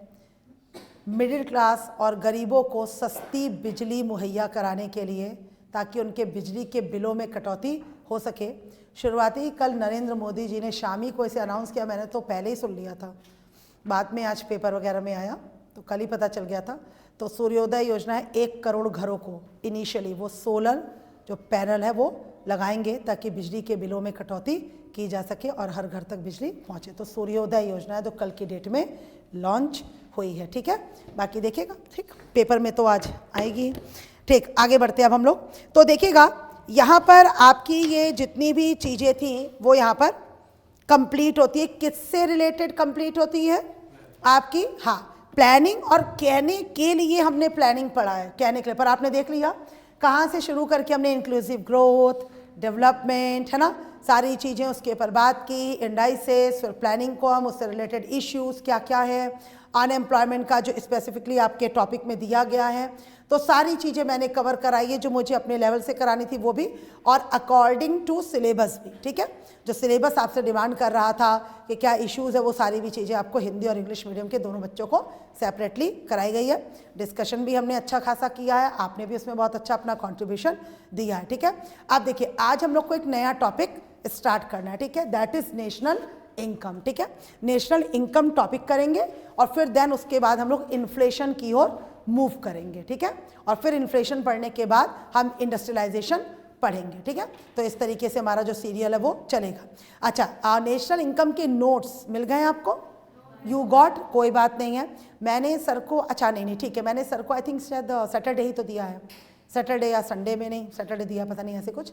तो फिर आपको टाइप होके आज ही मेरे ख्याल से मिल जाएंगे, आज या कल में। मैंने सर को बता दिया था कि हम नया टॉपिक स्टार्ट करेंगे, ठीक है। चलिए, तो एकदम नया टॉपिक आज स्टार्ट करते हैं हम लोग। हाँ, इम्परेटिव और इंडिकेटिव के बारे में। हाँ ठीक है, चलो पहले आपने पूछा भी था। आप में से कोई है जो बताना चाहेगा इम्परेटिव और इंडिकेटिव क्या होती है?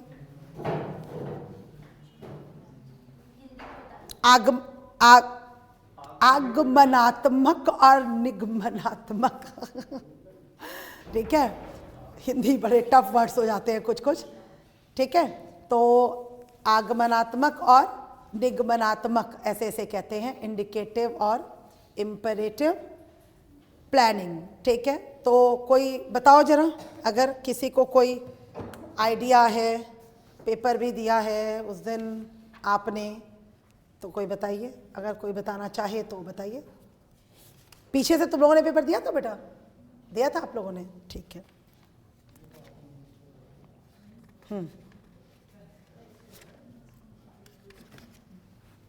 सोचो, कभी सुना है इम्परेटिव वर्ड, सुना है इंडिकेटिव, सुना है? हाँ, मैं बताती हूँ। देखो, आप चाहो तो 1 सेकेंड में इसको बता सकते थे। इंडिकेटिव प्लानिंग होती है, ऑब्वियस सी बात है, किसी चीज़ को इंडिकेट करते हुए, ठीक है। और इम्परेटिव होती है जस्ट उसके ऑपोजिट हो जाएगी। अब इंडिकेटिव प्लानिंग जो होती है, आप देखेंगे वो कहाँ पर होगी, वो हमेशा सोशलिस्टिक कंट्री में होगी, ठीक है। इंडिकेटिव, क्योंकि मैंने आपको क्या बताया था कि प्लानिंग एक्चुअली जो कैरेक्टरिस्टिक है वो किसका है, एक्चुअली वो सोशलिस्टिक कंट्री का है। क्यों? क्योंकि जहाँ पर सारे रिसोर्सेज गवर्नमेंट के हाथों में ही सिक्योर होते हैं और गवर्नमेंट को पता होता है कि मुझे इनको इस हिसाब से करना है। लेकिन उसी के ऑपोजिट मैंने आपको बताया था कि अगर हम प्लान बात करें तो ना तो वो डेवलप्ड कंट्रीज, मतलब कि ना तो कैपिटलिस्टिक कंट्री की पहचान है और ना ही मिक्स्ड इकोनॉमी में, क्योंकि वहाँ पर टोटली मार्केट काम कर रहा है डेवलप्ड कंट्रीज़ में या जितने भी कैपिटलिस्टिक कंट्री हैं। और इंडिया जैसे अभी के टाइम पे तो मोस्ट ऑफ दी सबके सब मिक्स्ड इकोनॉमी है, तो वहाँ पर public and private both sectors are working. तो आप मतलब गवर्नमेंट तो वर्क कर सकती है अपने हिस्से से, लेकिन वो प्राइवेट सेक्टर को नहीं बोल सकती है ना। जैसे छोटी सी बात है कि कल अंबानी ने 2.51 करोड़ रुपीस मतलब दान किए। अब नहीं भी दान करते तो गवर्नमेंट थोड़ी ना कह सकती है भाई आप दान करेंगे। या मान लीजिए कि अंबानी को लगता है कि किसी प्रोजेक्ट में गवर्नमेंट को ऐड करना है, सहायता करना है, तो ठीक है वो कर सकता है और गवर्नमेंट मदद ले लेगी। लेकिन अगर वो नहीं करता है तो गवर्नमेंट थोड़ी ना कहेगी कि आप ज़बरदस्ती आकर मेरे इस प्रोजेक्ट के अंदर मेरा सपोर्ट कीजिए। तो आप प्राइवेट सेक्टर से तो ये बात नहीं कह सकते। हाँ, ये उसकी विश है कि अगर उसे लगता है कि कंट्री के लिए उसे भी कुछ मतलब कहते ना वेलफेयर करना है तो वो काम कर सकते हैं, और आए दिन ऐसा प्राइवेट सेक्टर गवर्नमेंट के साथ मिलकर करते हैं। तो इंडिकेटिव प्लानिंग जब भी हम करते हैं ना, तो हम हमेशा ये सोच कर करते हैं कि हमें इन सेक्टर्स के ऊपर वर्क करना है। तो दैट इज कॉल्ड इंडिकेटिव, जहां पर हम इंडिकेट करके काम कर रहे हैं कि पर्टिकुलर एजुकेशन के ऊपर, पर्टिकुलर हेल्थ के ऊपर, particular water supply, electricity, irrigation, agriculture, vaccination, इन सब के ऊपर हम लोग को काम करना है एक्सेट्रा। और इम्परेटिव क्या होती है कि जहां पर गवर्नमेंट थोड़े थोड़े टाइम के लिए जो अपने टारगेट्स हैं, लाइक इन इंडिया, ठीक है। तो इम्परेटिव प्लानिंग कहां पर होती है? जितने भी डेवलपिंग कंट्रीज है, क्योंकि हम देखिए बहुत बड़ा कोई गोल या प्लान एकदम से सेट नहीं कर सकते, हम एकदम से कोई बहुत बड़ा पैसा वहां पर इन्वेस्ट नहीं कर सकते। तो हम क्या करते हैं, थोड़े थोड़े टाइम के लिए, लाइक जैसे अभी 15 ईयर प्लान है ना, तो हमने क्या बोला 3 ईयर में हम रिव्यू लेंगे, देन एक 7 ईयर में रिव्यू लेंगे। अगर 3 ईयर का रिव्यू हमें लगता है कि इट इज़ पॉजिटिव तो ओके, ठीक है, इट इज़ मतलब शो मस्ट गो ऑन, वो तो चलेगा ही। और अगर हमें लगता है कि मान लीजिए कहीं पर कोई लैकने से लूफोल्स आ रहे हैं, तो हम क्या करेंगे कि उनको करेक्ट करके, उनको ठीक करके, उन्हें ट्रीट करके देन फिर हम आगे बढ़ेंगे। तो वो है इम्परेटिव प्लानिंग। और इंडिकेटिव कहाँ पर होती है? Most of the socialist country में होती है। लेकिन अभी के टाइम पर अगर हम बात करें तो दोनों ही चीज़ें सब जगह पर चल रही हैं। कैसे? जैसे आपको ये क्वेश्चन बहुत पूछा जाएगा यूपीएससी में कि इंडिकेटिव भी एंड इम्परेटिव भी। अब now what we are doing कि हम कुछ सेक्टर में इंडिकेटिव कर रहे हैं। क्यों? हमें पता है कि अच्छा पर्टिकुलर इस सेक्टर में हमें एजुकेशन के ऊपर, विमेन एम्पावरमेंट हो गया, ठीक है, या डिस्पैरिटी हो गया, या एग्रीकल्चर हो गया, लाइक हमें 4% का जो टारगेट है वो सेट करना है, तो हम वहाँ पर इंडिकेटिव कर रहे हैं। अच्छा, ऐसे प्लान्स जो हमें लग रहा है कि वो तो मतलब सालों साल चलते चले जाएंगे। जैसे बड़ी बड़ी मान लीजिए एक्सीलरेटेड इरिगेशन स्कीम है या प्रधानमंत्री ग्राम सड़क योजना है, मान लेते हैं अभी बड़ी बड़ी है, जननी शिशु योजना है, बेटी बचाओ बेटी पढ़ाओ कार्यक्रम है, अब मान लेते हैं जन धन स्कीम है। अब हमें पता चल रहा है कि ये रोलिंग में चलती रहेंगी, आगे आगे आगे आगे। तो गवर्नमेंट क्या करे, इसके कुछ टारगेट नहीं सेट किया हुआ है, हाँ, बट एवरी ईयर गवर्नमेंट क्या करती है कि बजट में से इसमें पैसा निकाल देती है। लेकिन गवर्नमेंट ने अगर सोचा कि मुझे लिटरेसी रेट इतना चाहिए, तो वहाँ पर्टिकुलर गवर्नमेंट क्या कर रही है, इंडिकेटिव कर रही है, भाई मुझे इतना इतना लिटरेसी रेट चाहिए, ठीक है। या मान लेते हैं कि मुझे मैटरनल जो मोर्टेलिटी रेट है उसे पर 1000 पीछे मतलब इतना इतना लेकर आना है, तो वहाँ पर गवर्नमेंट क्या कर रही है, इंडिकेटिव कर रही है। आई बात समझ में? तो कहाँ जहाँ पर सरकार को लगता है कि मुझे अपने टारगेट को हर कीमत पर एक पर्टिकुलर टाइम पीरियड में अचीव करना है, तो गवर्नमेंट वहाँ पर क्या कर देती है, इंडिकेटिव कर देती है, और बाकी जो चीज़ें वो तो इंपरेटिव है और वो चलती चली जा रही। इसी को कहते हैं आगमनात्मक और निगमनात्मक, ठीक है। आई बात समझ में अच्छे से? ठीक, चलिए। हाँ हाँ, कुछ बताऊं, ठीक है। राव मनमोहन मॉडल एक्चुअली कुछ नहीं था बेटा, जैसे मैंने आपको बताया था कि we were discussing on the 8th 5-year plan, है ना, which was started after the LPG plan, मतलब जब हम लोग LPG ले आए तो उसके बाद देन वो स्टार्ट हुआ। लेकिन अब क्या कंडीशन क्या थी बेटा कि जिस समय पर हमारे यहाँ पर LPG आया, ठीक है, ध्यान से सुनना, थोड़ी सी बात आपसे कर ही लेते हैं, क्योंकि ये जो पूछा है ना बेटा तुमने क्वेश्चन, मैं इसे एक लाइन में नहीं निपटा सकती, है ना, इसे थोड़ा मुझे आपको बताना पड़ेगा, एंड यू डिजर्व इट कि आप अपने जो डाउट्स है वो जरूर क्लियर करें नए टॉपिक शुरू होने से पहले। It is a very good thing. तो अब देखिएगा, जैसे आपने पूछा कि राव मनमोहन मॉडल के बारे में मैडम कुछ और भी बताइए। एक्चुअली कुछ और बताइए का मतलब है कि हम उसके ऊपर बात करें प्रॉपर तरीके से कि LP और G के ऊपर अगर हम लोग बात करें, तो जो आया था हमारी कंट्री के अंदर 23 जुलाई 1991 को, ठीक है, and that is called actually Rao Manmohan model also, ठीक है, राव मनमोहन मॉडल। तो यही था राव मनमोहन मॉडल जो कि हम लेकर आए 23 जुलाई 1991 को LPG के फॉर्मेट में। अब आपको पता है कि जो हमारी कंट्री के हालात हैं बच्चों, वो बहुत ज़्यादा खराब हो चुके थे, है ना। खराब क्यों हुए थे, मैंने आपको कुछ कंडीशंस बताए थे, है ना, क्लास के अंदर, ठीक, रिकॉर्डेड क्लास में भी है। अब देखना है कि आपको वो कॉजेस कितने याद है नहीं है। जब मैं आपको प्लान पढ़ा रही थी और उसमें जब हम 7th 5-year प्लान के ऊपर बात कर रहे थे, when mister Rajiv Gandhi was the prime minister, तो मैंने उस वक्त आपको पूरी कंडीशन क्लास के अंदर समझाई थी, ठीक है ना, कि इस वजह से देखो बच्चों ऐसा ऐसा हुआ, वैसा वैसा हुआ, कुछ मूवी का भी नाम लिया था मैंने। अब बताओ मैंने क्या क्या कंडीशन बताई थी। देखिए आप में कितनी रिकॉलिंग पावर है, रिकॉल कीजिए थोड़ा सा।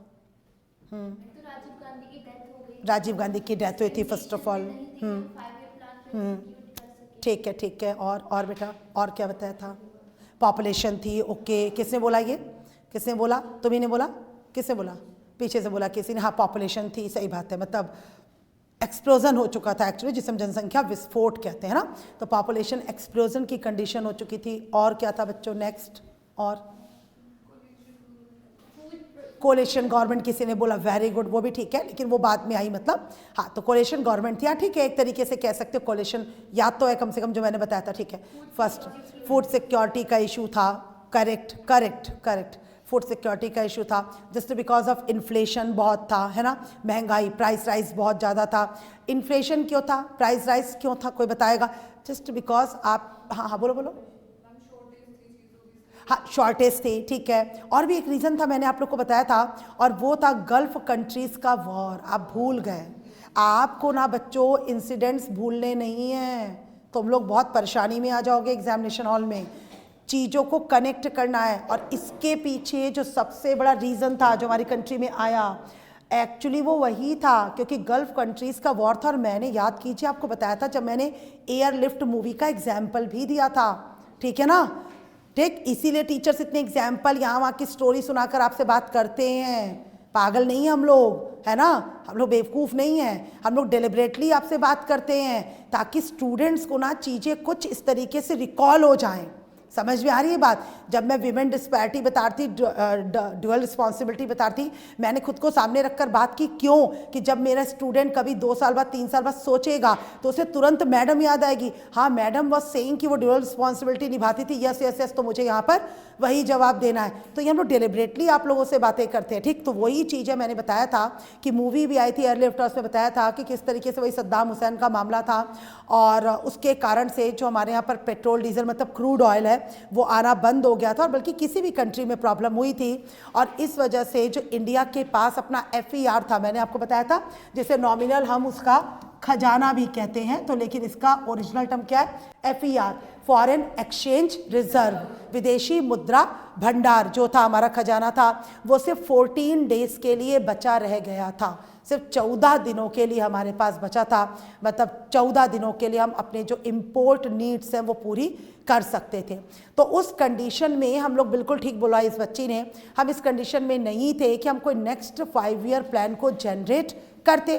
तो that's why what we generated, we maintained actually again 2 years plan, ठीक है, for the year of 90 to 91 and 91 to 92, ठीक है, हमने 2 सालों के लिए। लेकिन अगेन तो मैंने क्या आपके साथ डिस्कस किया था कि लेकिन आप इसे अगेन प्लान हॉलीडे नहीं बोलोगे। प्लान हॉलीडे सिर्फ 66 to 69 के बीच का था, जिसमें हमने ग्रीन रिवॉल्यूशन इनिशिएट किया था, ठीक है, मिस्टर MS स्वामीनाथन ने। तो इसको आप नहीं बोलोगे, सिर्फ 2 साल के जो थे मतलब वार्षिक योजनाएं थी, एनुअल प्लान्स थे। और इसी बीच में जैसे बच्ची ने बताया कि भाई कोलिशन गवर्नमेंट आई, तो एग्जैक्टली उस समय कौन प्राइम मिनिस्टर बने? नरसिम्हा राव जी बने, और जो हमारे फिनेंस मिनिस्टर थे वो थे मनमोहन सिंह जी। अब इसको मॉडल क्यों कह दिया जाता? जो बच्चे ने पूछा कि राव मनमोहन मॉडल, ऐसी क्या खास बात है? अब देखो, अब सडनली हमारी कंट्री में क्या आ जाता है बेटा? LPG आ जाता है, ठीक है। तो नरसिम्हा राव जी को मतलब उसका फादर बोला जाता है कि मतलब ये हमारे कंट्री में लेकर आए, क्योंकि प्राइम मिनिस्टर के सर पे ही सेहरा बंधता, आपको पता है, अच्छाई का भी और बुराई का भी। तो इनके सर पे सेहरा बंधा और बोला कि नरसिम्हा राव जी हमारे कंट्री में LPG लेकर आए। लेकिन किसी स्कीम को लाना एक अलग बात है और उसे पब्लिक के ऊपर इम्प्लीमेंट करना जस्ट एन अनदर थिंग, ठीक है, वो जस्ट एक दूसरी बात होती है। और पब्लिक उसे कितना मतलब एक्सेप्ट करती है, ये उससे भी अलग बात होती है। अब देखिए, जब LPG आया तो आपको वर्ड्स के मीनिंग पता है कि लिबरलाइजेशन, प्राइवेटाइजेशन एंड ग्लोबलाइजेशन, ठीक है। अभी ग्लोबलाइजेशन को छोड़ दो, अभी होंगे नहीं होंगे वो बात की बात है। अभी हम 2 वर्ड्स पर बात करते हैं कि लिबरलाइजेशन और प्राइवेटाइजेशन। हम लोग ये भी बात करते हैं, जब हम LPG के ऊपर बात करते हैं या राव मनमोहन मॉडल की बात करते हैं, तो 1990s तक जो इंडिया था that was the closed economy, है ना, लगभग एक बंद अर्थव्यवस्था थी। और बंद क्यों थी? क्योंकि हमारे यहाँ से एक्सपोर्ट और जो इंपोर्ट है वो ना के बराबर होते थे। और बेसिकली क्लोज इकोनॉमी कहते ही उसको है जहाँ पर एक्सपोर्ट और इंपोर्ट ना के बराबर होते हैं। अभी इन दिस टाइम अगर हम करेंटली बोले हैं तो only north Korea is the closed economy. क्यों? जस्ट बिकॉज क्योंकि नॉर्थ कोरिया में, हाँ आपको पता है कि ना तो कोई एक्सपोर्ट है और ना ही कोई इंपोर्ट है, जैसा बच्ची बता रही है, तो एग्जैक्ट बात है। और बाकी सारे कंट्री अभी क्या है? सब ओपन इकोनॉमी है। ओपन मतलब हाँ, जहाँ पर कि अपना एक्सपोर्ट इंपोर्ट अपने पर्टिकुलर नीड के हिसाब से जैसा भी वो चलता रहता है, ठीक है। तो इंडिया भी लगभग उसी तरीके का कंट्री था। तो अचानक से एक ऐसा कंट्री, आप ये फील करके देखो, हम ये दरवाजे एकदम बंद करके अपनी फैमिली में सालों से रह रहे हैं। अचानक से 40-50 साल हो गए हम लोग को रहते रहते, और हम पड़ोस से बात नहीं करते, पड़ोस को नहीं पता है हम लोग कितने लोग हैं, क्या करते हैं, अंदर क्या खाते हैं, कैसे रहते हैं, क्या झगड़ते, किसी को कुछ नहीं पता। और अचानक से अगर हमारे घर के सारे दरवाजे खिड़की 50 साल बाद खोल दिए जाएं तो उसका कुछ अच्छा फ़र्क भी होगा और कुछ बुरा भी होगा, क्योंकि हम कभी समाज से मिले नहीं थे। इंडिया के साथ भी एग्जैक्ट वही होने वाला था, ठीक है, क्योंकि अचानक से इंडिया जिसका सब कुछ बंद था, इंडिया गेट भी बंद था और गेटवे ऑफ इंडिया भी बंद था, अब अचानक से इंडिया अपने 2 बड़े बड़े गेट खोल रहा था व्यापार के लिए, तो यार कुछ तो असर होगा। अभी तक हम अपनी चीज़ों में रहते थे, आपकी नई नई चीज़ें आ रही। बड़ी छोटी सी बात है कि जिसे हम मोपेड कहते थे, जिसे हम लूना कहते थे, हमें पता था वो बाइक बनकर आने वाली है। कितनी बड़ी बात है। कल हम जिन पिक्चर हॉल्स में मतलब पिक्चर देखा करते थे, अब वो मल्टीप्लेक्स बनने वाले हैं, मल्टीप्लेक्स थिएटर बनने वाले थे। छोटी बात है क्या? बहुत बड़ी बात है। कल तक इंडियंस जो कि मतलब नॉमिनल बात करें फूडिंग में कि संडेज़ को इडली डोसा खाने जाते थे, इमरती समोसा खाने जाते थे, अचानक से एक बर्गर किंग आ गया था। अचानक से पिज़्ज़ा हट आ गया था, बताइए, डोमिनोज आ गया था। छोटे शहरों में नहीं आया था, पर दिल्ली, मुंबई, पुणे वगैरह में तो ये सब 1991-2 तक खुल गए थे। मतलब लोगों को अचानक से, मतलब हम लोग तो तब, मतलब हम भी 10-11 साल के थे, पर हम नहीं जानते थे। और मैगी भी उससे 6-7 साल पहले आ चुकी थी, तो हमारे लिए तो तब मतलब मैगी खाना भी बहुत बड़ी बात होती थी 91-92 तक भी, कि मैगी, मतलब मैगी ऐसा होता था कि कभी किसी के घर गए, किसी ने खिला दी तो वाओ मैगी, मतलब ये चीज़ होता था। तो मतलब मैगी बहुत बड़ी बात थी हमारे लिए यार। हम लोग समोसा कचौड़ी खाने वाले बच्चे थे, ऑब्वियस सी बात है, वही खा के बड़े हुए थे। तो मैगी आई तो शुरू में तो टेस्ट भी समझ में आता, छी ये क्या है। मतलब हम बचपन में कहते थे केचुए जैसी है, छी छी छी, तो कितनी गंदी होती है, स्टिकी सी होती है, तो हम खाते ही नहीं थे कि ये गंदी। हम तो वही समोसा चाट वो खाने वाले बच्चे थे, वही चलता था। आप देखो कि इंडिया में मतलब कितना बदलाव आया, आप ये समझ कर देखो कितना बड़ा बदलाव आया। तो हर चीज़ मतलब वही चीज़ है कि कल तक हम लोग चित्रहार देखने वाले लोग थे यार, हम रंगोली देखने वाले लोग थे। संडे को तो रंगोली आती थी 7 बजे, तो हम उस दिन 5:30-6 बजे उठ जाते थे कि 5 गाने आएंगे, 5 गाने सुनने के लिए। चित्रहार आता था वेडनेसडे, फ्राइडे हुआ था तो just a gift for us कि मतलब अब 5 गाने और सुनने को मिलेंगे। और 5 गाने, इसमें गंदे भी गाने आ रहे हैं, सड़े गाने, मतलब पुराने ज़माने के एकदम हम सुन रहे हैं 5 गाने। क्यों ऐसी कोई चीज़ नहीं थी। कैसेट्स का ज़माना होता था, कैसेट्स के पैसे नहीं मिलते थे, हैं कैसेट सुनना गंदी बात होती है, पापा लोग ऐसा कहा करते थे, हैं ये सब नहीं सुना जाता है। अभी के जैसा थोड़ी ना कान में लगाया हेडफोन, बढ़िया तुम लोग सॉन्ग सुन रहे जो मन चाहे, ऐसा तो था नहीं सिस्टम। तो आप देखो ना कितना कैसा ज़माना था, मतलब 90s तक हम लोग किस तरीके की अपब्रिंगिंग हुई हमारी। और सडनली 1991 के बाद चैनल्स आ गए, टीवी आ गया, डिश एंटीना आ गया, सब कुछ हो गया। तो मतलब ये सब क्या था, एकदम से आने वाला बदलाव था, और जिसे पब्लिक एकदम से एक्सेप्ट करने वाली नहीं थी। ये तो ऐसे कुछ सोशल और ऐसे चेंजेस थे। फिर गवर्नमेंट इकोनॉमी में कितने बड़े बड़े चेंजेस लेकर आ रही थी। सडनली गवर्नमेंट वैट लेकर आ रही थी, वैल्यू एडेड टैक्स लेकर आ रही थी, जिसके लिए जमकर हंगामा हुआ देश के अंदर, जमकर कोहराम मचा। व्यापारी मतलब खुद को जिंदा जला दिया, ये कर दिया कि हम वैट नहीं आने देंगे अपनी कंट्री के अंदर, नॉर्मल सेल्स टैक्स रहेगा। पर गवर्नमेंट को रिफॉर्म तो करना था। लिबरलाइज होने का मतलब था कि आप खुद में रिफॉर्म करें, ऐसी चीज़ें क्रिएट करें, ऐसी चीज़ें मेंटेन करें जो कि देश में प्राइवेट सेक्टर को मूव कर सके, मतलब उसे हवा दे सके, उसे खुलकर काम करने का मौका दे। तो वो क्या था, लिबरल। बैंकों में लिबरल हुई गवर्नमेंट, टैक्सेशन में लिबरल हुई, नए नए स्कीम्स लेकर आई, नए नए इनकम टैक्स की चीज़ें लेकर आई।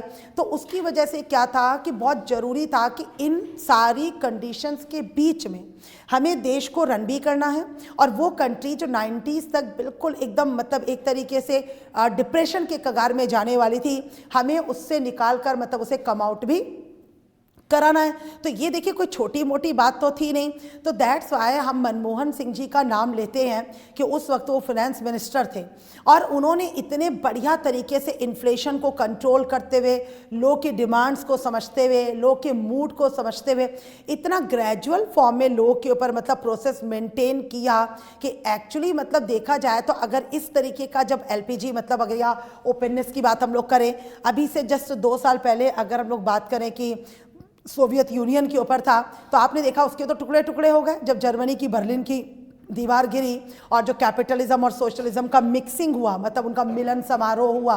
तो उसके चक्कर में कितना आप देखिए कितना कुछ हुआ, क्योंकि बोला ये गया कि फिर हम सालों तक लड़े क्यों इतने बड़े थॉट के लिए कि सोशलिज्म और कैपिटलिज्म जब मिलकर एक ही होना था। तो ऐसे देखिए मतलब जो कंट्रीज थे वो तो बिखर गए, उनके तो 14-15 टुकड़े हो गए। तो इंडिया जैसे कंट्री के सामने भी बहुत बड़ी एक प्रॉब्लम थी कि मतलब कल की डेट में LPG हम ला तो रहे हैं जो हमारी मजबूरी है, क्योंकि IMF उसके अलावा हमारी मदद करने के लिए रेडी नहीं है। क्योंकि IMF देखिए, जब IMF और जो वर्ल्ड बैंक में जो सबसे बड़ा डिफरेंस है, कई बार बच्चे हम लोग ये टॉपिक पढ़ाते हैं तो बोलते हैं मैडम वर्ल्ड बैंक के पास भी तो जा सकता था इंडिया। तो किसने कहा कि नहीं गया था, गया था ना, वर्ल्ड बैंक के पास भी गया था। पर वर्ल्ड बैंक भी मदद करने के लिए रेडी नहीं था। क्यों? क्योंकि ये जो कंडीशन थी ना, ये कभी भी दोबारा फिर क्रिएट हो सकती थी। क्यों हो सकती थी? क्योंकि हमारे रॉन्ग पॉलिसीज थे, मतलब we were adopting the wrong policies actually in our economy. तो अगर उसको ठीक करना था और वर्ल्ड बैंक सीधा हमको लोन दे देता, पैसा दे देता, तो शायद हम अपने पॉलिसीज मेकिंग में कभी कोई चेंजेस ना करते। तो दैट्स वाई हम जो गए वो IMF के पास गए। एंड IMF आपको पता होगा जब भी लोन देता है वो हमेशा इमरजेंसी कंडीशन में देता है, ठीक है, एक ऐसी कंडीशन में ताकि वो कंडीशन दोबारा आपके सामने क्रिएट ना हो सके। मतलब नॉमिनल कंडीशन में कभी भी IMF लोन नहीं देता है, इसको हमेशा कीप रिमेंबर, हमेशा कीप इन माइंड कि हमेशा वो कभी भी आपको नॉमिनल कंडीशन में नहीं देगा। नॉमिनल कंडीशन में या नॉर्मल कंडीशन में आपको लोन कौन देगा? वर्ल्ड बैंक, ठीक है, या आपके जो रीजनल बैंक है, like for us Asian development bank, मान लीजिए suppose that we go for the loan, हाँ तो हमें लोन मिल सकता है, ठीक है। लेकिन आईएमएफ जब भी लोन देगा वो हमेशा हमारे कंट्री या हमेशा हमारी कंट्री की इकोनॉमी में स्ट्रक्चरल रीएडजस्टमेंट करके लोन देगा, ठीक है, जिसे हम हिंदी में कहते हैं संरचनात्मक पुनः समंजन। क्या कहते हैं? Structural readjustment. ध्यान रखिएगा इन चीज़ों को, हालांकि हम आगे भी पढ़ेंगे इन चीज़ों को टॉपिक्स में, बट जस्ट अभी बात हो रही है तो हम बात कर ही लें। स्ट्रक्चरल रीएडजस्टमेंट, ये क्वेश्चन यूपीएससी में पूछा गया 2018 में, ध्यान रखिएगा।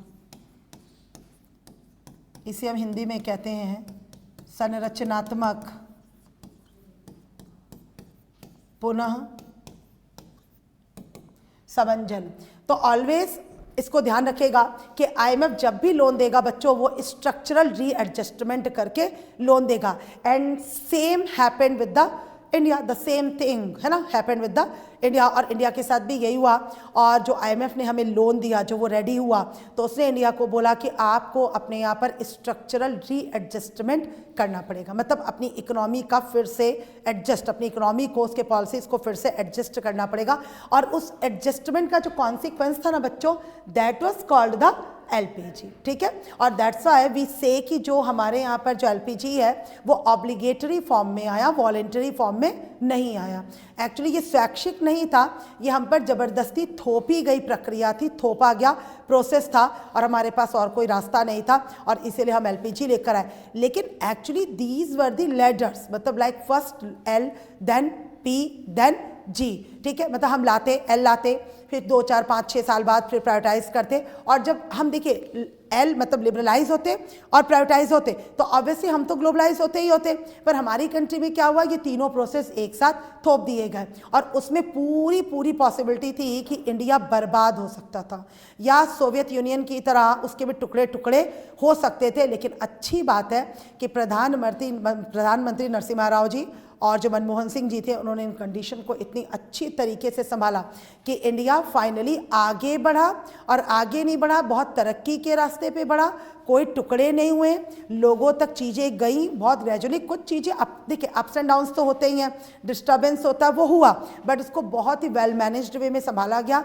एंड देन उसके बाद हालांकि लोग नाराज थे, इसीलिए कांग्रेस के अलायंस की गवर्नमेंट भी नहीं आई और कौन आए, अटल बिहारी वाजपेयी जी आए। तो इस बार जो मौका मिला वो वाजपेयी जी को मिला और वाजपेयी जी ने आकर इसको और अच्छी तरीके से आगे मूव ऑन किया। इन्होंने और भी ज़्यादा टैक्सेशन में सब में रिफॉर्म किए और फाइनली पब्लिक फिर अटल बिहारी वाजपेयी जी से भी नाराज हुई कि अरे ये तो उससे बढ़कर निकले। अब जो प्रोसेस आ गया देखिए, तो गवर्नमेंट को फाइनली वर्क तो उसी प्रोसेस के ऊपर करना है, क्योंकि लौट तो आप सकते नहीं हो, दरवाजे अब आपने खोल दिए हैं, आप वापस से शट डाउन कर नहीं सकते हो, क्योंकि अब शट डाउन करोगे तो आपके हालात बहुत ज़्यादा बदहाल हो जाएंगे। अब यही एक तरीका हो सकता है और यही समझदारी हो सकती है कि आप उस प्रोसेस के ऊपर अपनी इकोनॉमी को आगे बढ़ाओ लौट कर। और वैसे भी एलपीजी जो है, इकोनॉमिक रिफॉर्म्स जिसे हम कहते हैं कि इसका जो रास्ता है वो हम अपनी इच्छा से खोल सकते हैं, लेकिन वापस अपनी इच्छा से हम नहीं जा सकते, आपको पता है। मतलब इसमें एंट्री तो हम वॉलेंटरी कर सकते हैं, पर एग्जिट अगर हम करते हैं तो पूरी बर्बाद होकर हमारी जो इसमें से एग्जिट है वो होगी। आप फील कर सकते हो क्या कि अब हम ग्लोबलाइजेशन के प्रोसेस से बाहर आ जाए? इमेजिन भी कर सकते हो आप? नहीं कर सकते ना, अब कुछ नहीं हो सकता। अब क्या हो सकता है, हम इसी रास्ते पे आगे बढ़े और जो होगा वो देखा जाएगा। तो वही चीज़ थी, वापस से फिर मनमोहन सिंह जी आए।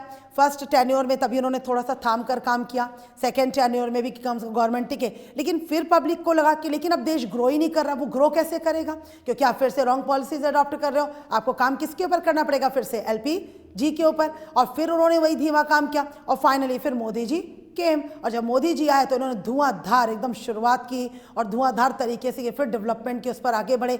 लिबरलाइजेशन, प्राइवेटाइजेशन का जो एक्चुअल और रियल मीनिंग है वो इन्होंने कंट्री को बताया। लेकिन अब कंट्री ने उसको एक्सेप्ट क्यों किया, क्योंकि अब यूथ था, यूथ पढ़ा लिखा था, डिजिटल हो चुका था, डिजिटलाइज्ड हो चुका था, लोगों के अंदर बहुत अच्छी इन्फॉर्मेशन थी। भाई तब तक कंप्यूटर नया था, लोग नहीं जुड़े थे 2002 तक, 3 तक, 4 तक, 5 तक, 10 तक भी, पर 11 के बाद आपको पता है एक धुआंधार शुरुआत होती है। बच्चा बच्चा कंप्यूटर से जुड़ता है, हाथों में मोबाइल फ़ोन आते हैं। आज आपको भी पता है और मुझे भी पता है कि बाकी कंट्रीज़ में क्या हो रहा है और हमारी कंट्रीज़ में जो हो रहा है, हमारी कंट्री में जो हो रहा है वो भी ज़रूरी है। तो अब सबसे बड़ी बात है कि यूथ ने मोदी प्लान को एक्सेप्ट किया। मतलब मोदी प्लान के साथ जो सबसे ज़्यादा है वो आप जैसा यूथ खड़ा है, क्योंकि उसे लग रहा है कि एटलीस्ट अब हमारे लिए बहुत सारी राहें खुली हुई हैं बिजनेस के लिए, इसके लिए, उसके लिए। तो यूथ ने सपोर्ट किया और जो मोदी रहे वो सक्सेसफुल रहे।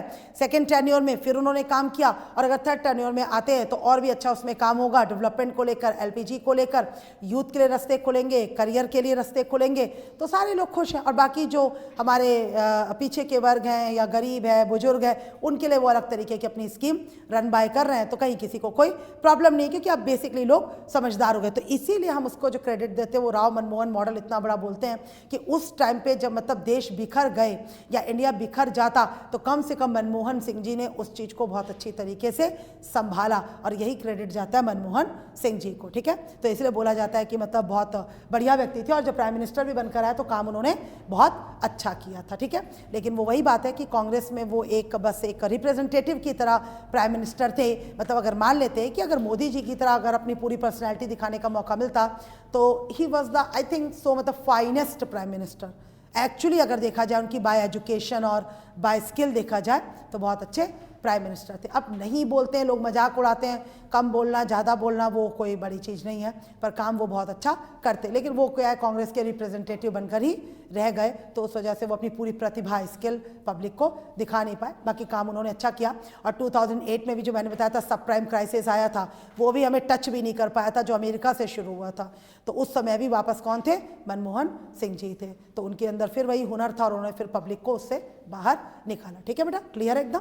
ठीक, चीज़ें वही हैं, सब वैसे ही चलती हैं।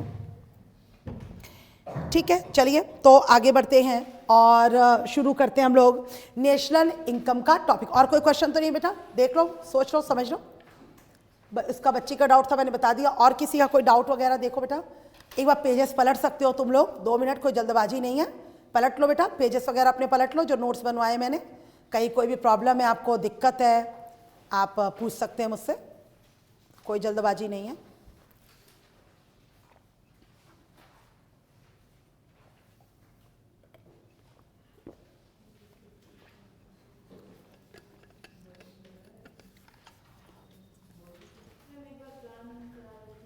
प्लान पूरे पूरे प्लान करा दूं पूरे? बेटा वो तो बड़ा मुश्किल है।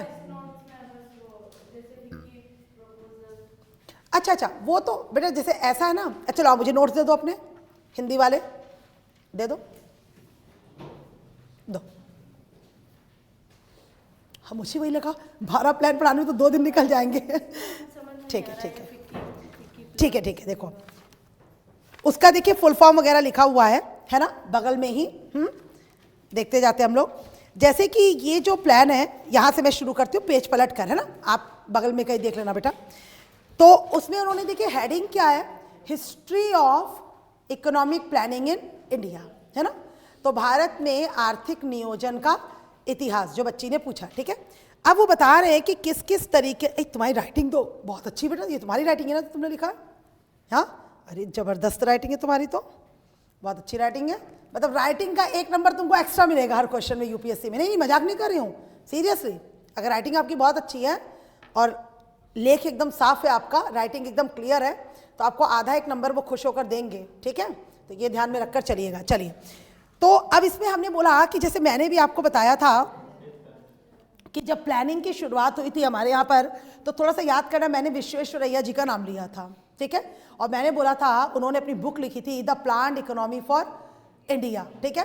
तो भारत के लिए किस तरीके का मतलब नियोजन या योजना होनी चाहिए, और उसके पीछे जो हिस्ट्री थी, what was the history, just because of, क्योंकि हम लोग जानते हैं कि रशिया में नेशनल लेवल की या जो सेंट्रल लेवल की प्लानिंग है वो स्टार्ट हो चुकी थी। मैंने आपको बताया था 1928 2 है ना, वहाँ पर लगभग 34 तक के लिए वहाँ पर भी उस तरीके की जो प्लानिंग है वो स्टार्ट हो गई थी। तो हम लोग को भी लगता था कि हम लोग के लिए भी एक प्लानिंग होनी चाहिए। तो सबसे पहले विश्वेश्वरैया जी ने यहाँ पर शुरुआत की और उन्होंने बात की कि हमारे यहाँ पर भी एक प्लानिंग होनी चाहिए। तो उसके लिए देखिए आपके सामने यहाँ पर दिया हुआ है, ठीक है। और मैंने भी आपको बताया था कि मैसूर के एक्स दीवान थे और फाइनली इन्होंने एक रूपरेखा प्रस्तुत की और प्लान इकोनॉमी ऑफ इंडिया जो 10 ईयर्स के लिए थी वो इन्होंने बताई। लेकिन ठीक है, उन्होंने अपना परसेप्शन रखा वहाँ पर, लेकिन वो फाइनली मतलब एक्सेप्टेड नहीं हो पाया, है ना, क्योंकि ऑब्वियसली बात है कि हमारे पर जो हम एक कॉलोनियल गवर्नमेंट में थे, है ना, और ब्रिटिशर्स हमारे यहाँ पर थे, तो वो किसी भी चीज़ को एक्सेप्ट करने के लिए रेडी नहीं थे, क्योंकि वो सिर्फ हमारे जो रिसोर्सेज है उसकी लूट करना चाहते थे, डेकॉयटी करना चाहते थे, लेकिन वो किसी तरीके के रिफॉर्म के लिए तैयार नहीं थे, ठीक है। Second was came that FICCI, है ना। तो फिक्की जो है वो 1934 में ही उसका फुल फॉर्म बगल में दिया हुआ है। फिक्की अभी भी काम कर रहा है हमारे यहाँ पर, जो एक कॉमर्शियल फेडरेशन है, ठीक है, या जो व्यापारी है उनके लिए काम करता है। तो उसका फुल फॉर्म दिया हुआ federation of Indian chambers of commerce and industry. तो हमारे यहाँ पर जितना भी इंडस्ट्रियल सेक्टर है ना, या कॉमर्स, जितना भी व्यापार या व्यवसाय का जगत है, आज भी बच्चों फिक्की उसमें काम करता है, ठीक है। और एवरी ईयर जो इसके चेयरमैन है वो बदलते रहते हैं। और इन्होंने भी, फिक्की ने भी इस बात पर जोर दिया कि हमारे लिए प्लानिंग होनी चाहिए, क्योंकि देखिए ये बात फिक्की मान रहा था कि जब तक कि हमारे पर इंडस्ट्रियलाइजेशन नहीं होगा, हालांकि तब तक तो हमारे यहाँ कोई इंडस्ट्रियलाइजेशन नहीं था, क्योंकि मैंने आपको बताया कि नेहरू जी आए तो उन्होंने इंडस्ट्रियलाइजेशन आकर शुरू किया।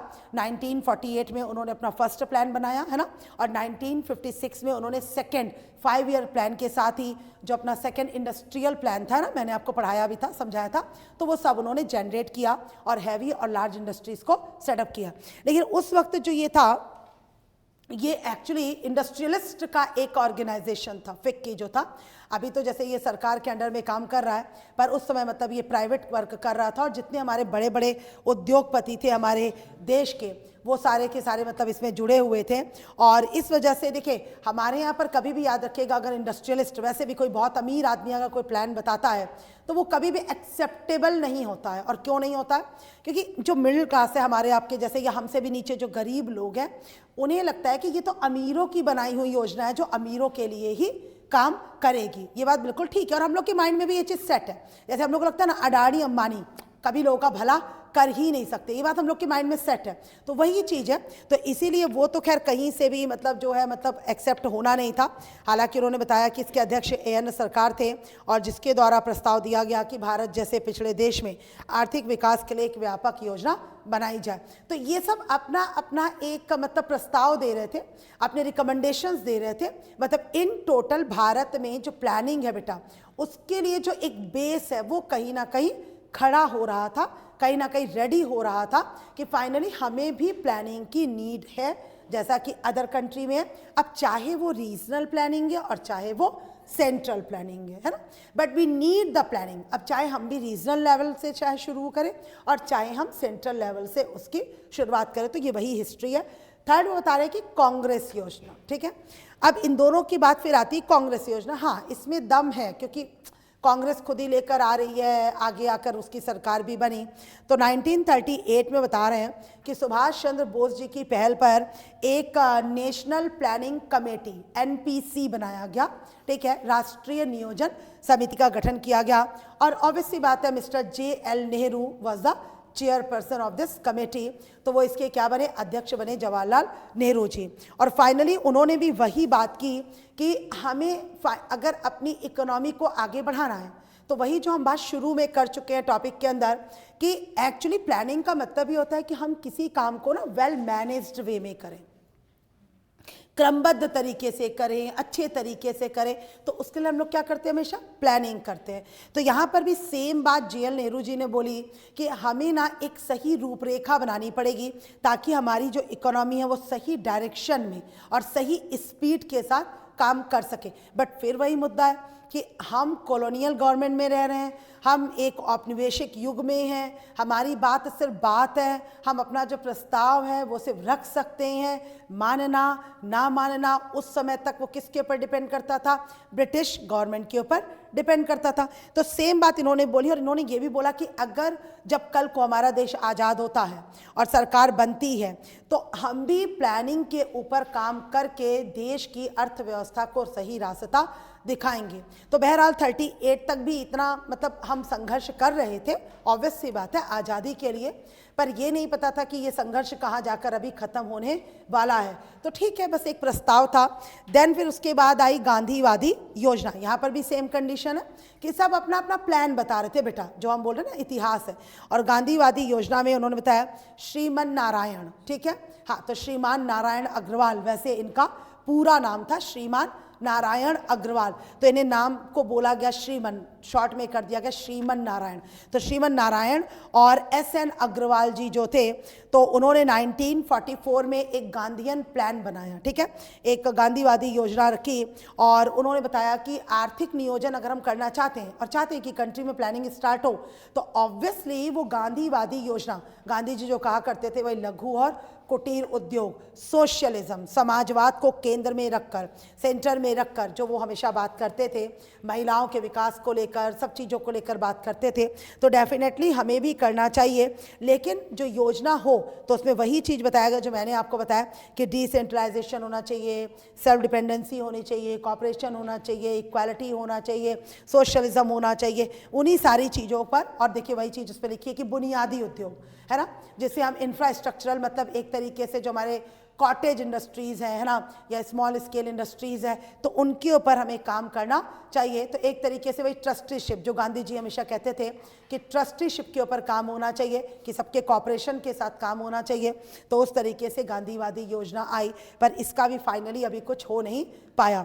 फिर आया next Bombay plan. Bombay plan भी लगभग आया उसी समय पे, और बॉम्बे प्लान जो आया ये देश के 8 उद्योगपतियों ने दिया था, गिने चुने 8 जो इंडस्ट्रियलिस्ट थे, जिसमें टाटा बिरला जैसे नाम है, दलाल जैसे लोग हैं, तो ये बड़े बड़े जो नाम थे उन लोगों ने मिलकर एक बॉम्बे प्लान बनाया। ये तो बिल्कुल ही एक्सेप्टेबल नहीं था, जस्ट बिकॉज ऑफ बिल्कुल 8 इंडस्ट्रियलिस्ट मिलकर अपने वेस्टेड इंटरेस्ट के लिए चाह रहे थे कि मतलब अगर किया जाए काम तो वो तो मतलब कतई कहीं से भी एक्सेप्टेबल नहीं था। तो खैर इसको तो बनना ही नहीं था, और फाइनली वही था। देखिए सबका नाम इसमें दिया हुआ है जो मैंने नाम लिए हैं आपको, टाटा, दलाल, लाल भाई, है ना, Purushottamdas, Thakurdas, G D. Birla, Shriram, A D Shroff and John Mathai. तो इन सब के नाम मैंने भी जो आपको 3-4 के नाम लिए। तो फाइनली वही मुंबई के 8 उद्योगपतियों ने तैयार किए थे। तो ये तो बच्चों वही मैंने बोला फिर बिल्कुल भी एक्सेप्टेबल नहीं थे। और फाइनली फिर आता एक सर्वोदया प्लान, ठीक है। जो सर्वोदया प्लान है वो कौन लेकर आते हैं, मिस्टर जयप्रकाश नारायण जी, JP नारायण। काफ़ी बड़े सोशलिस्ट थे, समाज सुधारक थे, है ना, समाजवाद के सिद्धांतों पर चलने वाले व्यक्ति थे। और नाम भी इन्होंने कुछ ऐसा दिया, लेकिन तब तक देश आज़ाद भी हो चुका था। 1950 की बात हम कर रहे हैं कि 1950 में इन्होंने दिया सर्वोदय। तो सर्वोदय मतलब सबका उदय, है ना, उसे हम कहते हैं सर्वोदय। तो सबका उदय करने वाला प्लान था, जिसमें महिलाओं की बात भी थी, बच्चों की भी थी, SC की भी थी, ST, सबकी बात थी। और एक्चुअली जो हमारे प्लान्स बने हैं ना बच्चों, वो सर्वोदया प्लान की ही देन है ना। मतलब एक तरीके से इसमें सोशलिज्म भी था, इसमें कैपिटलिज्म भी था, इसमें सबके हित की बात थी, है ना। वही जिस बेसिस पर हम लोगों ने फाइनली फिर 1950 में अपने प्लानिंग कमीशन को सेटअप करने का काम किया। तो सर्वोदया प्लान ने ही मतलब उसे इनिशिएट करने के लिए हमें मोटिवेट किया, और फाइनली हमारी कंट्री में क्या बना, एक योजना आयोग बना। और इस प्रकार से जो एक पूरी जो हिस्ट्री रही कि किस तरीके से हमारे प्लान गुजरे, तो विश्वेश्वरैया टू सर्वोदया, है ना बच्चों। तो कहाँ से लेकर 1934 टू 1950 की अगर हम बात करें तो लगभग 16 साल का जो सफ़र रहा, और 16 साल में लगभग अलग अलग ग्रुप्स ने, ऑर्गेनाइजेशंस ने, लोगों ने अलग अलग तरीके से अपना अपना जो मतलब रखा, प्रस्ताव रखा, और फाइनली जो सर्वोदया आया तो हमने इसको क्या किया, एक्सेप्ट किया। हालांकि इसका जोर भी बेसिकली स्मॉल स्केल इंडस्ट्रीज पर था, लेकिन नेहरू जी ने जस्ट अपोजिट, वही जो हम बात कर चुके हैं कि जस्ट अपोजिट काम किया। और वो जस्ट अपोजिट काम किया था, वो था हैवी एंड लार्ज इंडस्ट्रीज को सेटअप करना, ना कि जितने भी हमारे स्मॉल स्केल या कॉटेज इंडस्ट्रीज़ हैं उसको सेट करना। तो उसी के लिए हम लोग बोलते हुए कि नेहरू जी बहुत ज़्यादा क्रिटिसाइज़ किए जाते हैं। आज भी इतने सालों बाद भी नेहरू जी क्रिटिसाइज़ होते हैं हर क्लासरूम के अंदर। जब जब जो बच्चा इकोनॉमी पढ़ता है तो नेहरू जी को क्रिटिसाइज़ करता है, उसकी मजबूरी है सिर्फ इसीलिए। हालांकि जो उन्होंने किया मैंने बताया वो अपने हिसाब से ठीक किया, तो वही चीज़ है। ठीक है, चलिए आई बात समझ में? क्लियर है बिल्कुल? ठीक है, चलिए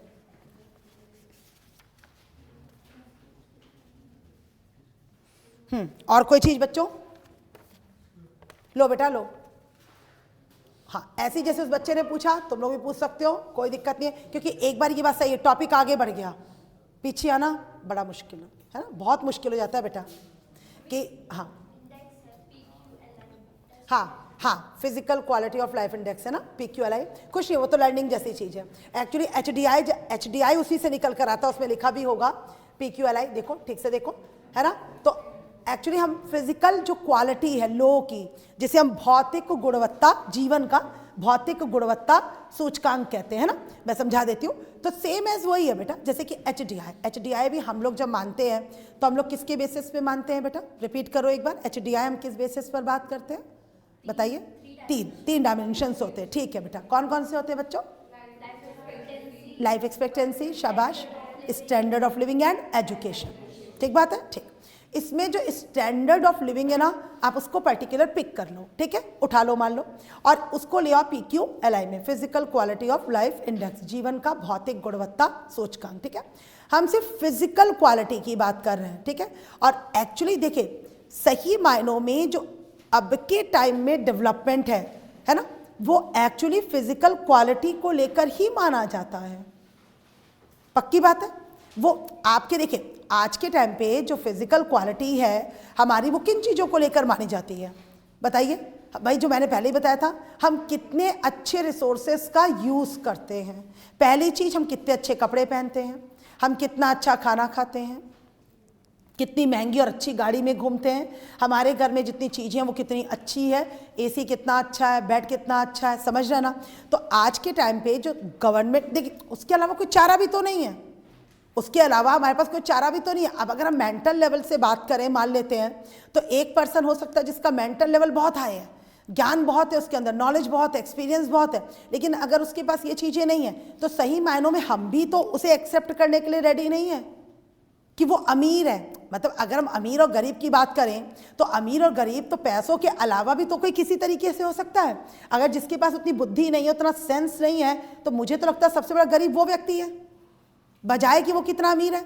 लेकिन अगर हम पूरे वर्ल्ड और हमारी अगर कंट्री में बात की जाए, जब तक हम ग्लोबलाइज्ड नहीं थे और उसके पहले भी सालों से अगर बात की जाए, तो हमारे यहाँ जो एक क्वालिटी मानी जाती थी वो लोगों के इसी चीज़ों को लेकर मानी जाती थी। मतलब उसका कंडक्ट क्या है, उसका बिहेवियर क्या है, पैसा है चाहे नहीं है ना, उसका कैरेक्टर कैसा है, इस सारी चीज़ों को हमारे यहाँ पर माइंड किया जाता था। पर जब से भाई हमने बोला ना कि ग्लोबलाइज्ड हुए, तो एक्चुअली जो मतलब विदेशों में होता था उनको कैरेक्टर से, नेचर से, जैसे उनके लिए अगर हम बात करें तो मान लीजिए एक वाइफ है या हस्बैंड है और उसके 2-2, 3-3 एक्स्ट्रा मैरिटल अफेयर चल रहे हैं, तो उनकी जो सोसाइटी है उसमें उसको गलत नहीं माना जाता है। उनके लिए दैट इज़ ओके।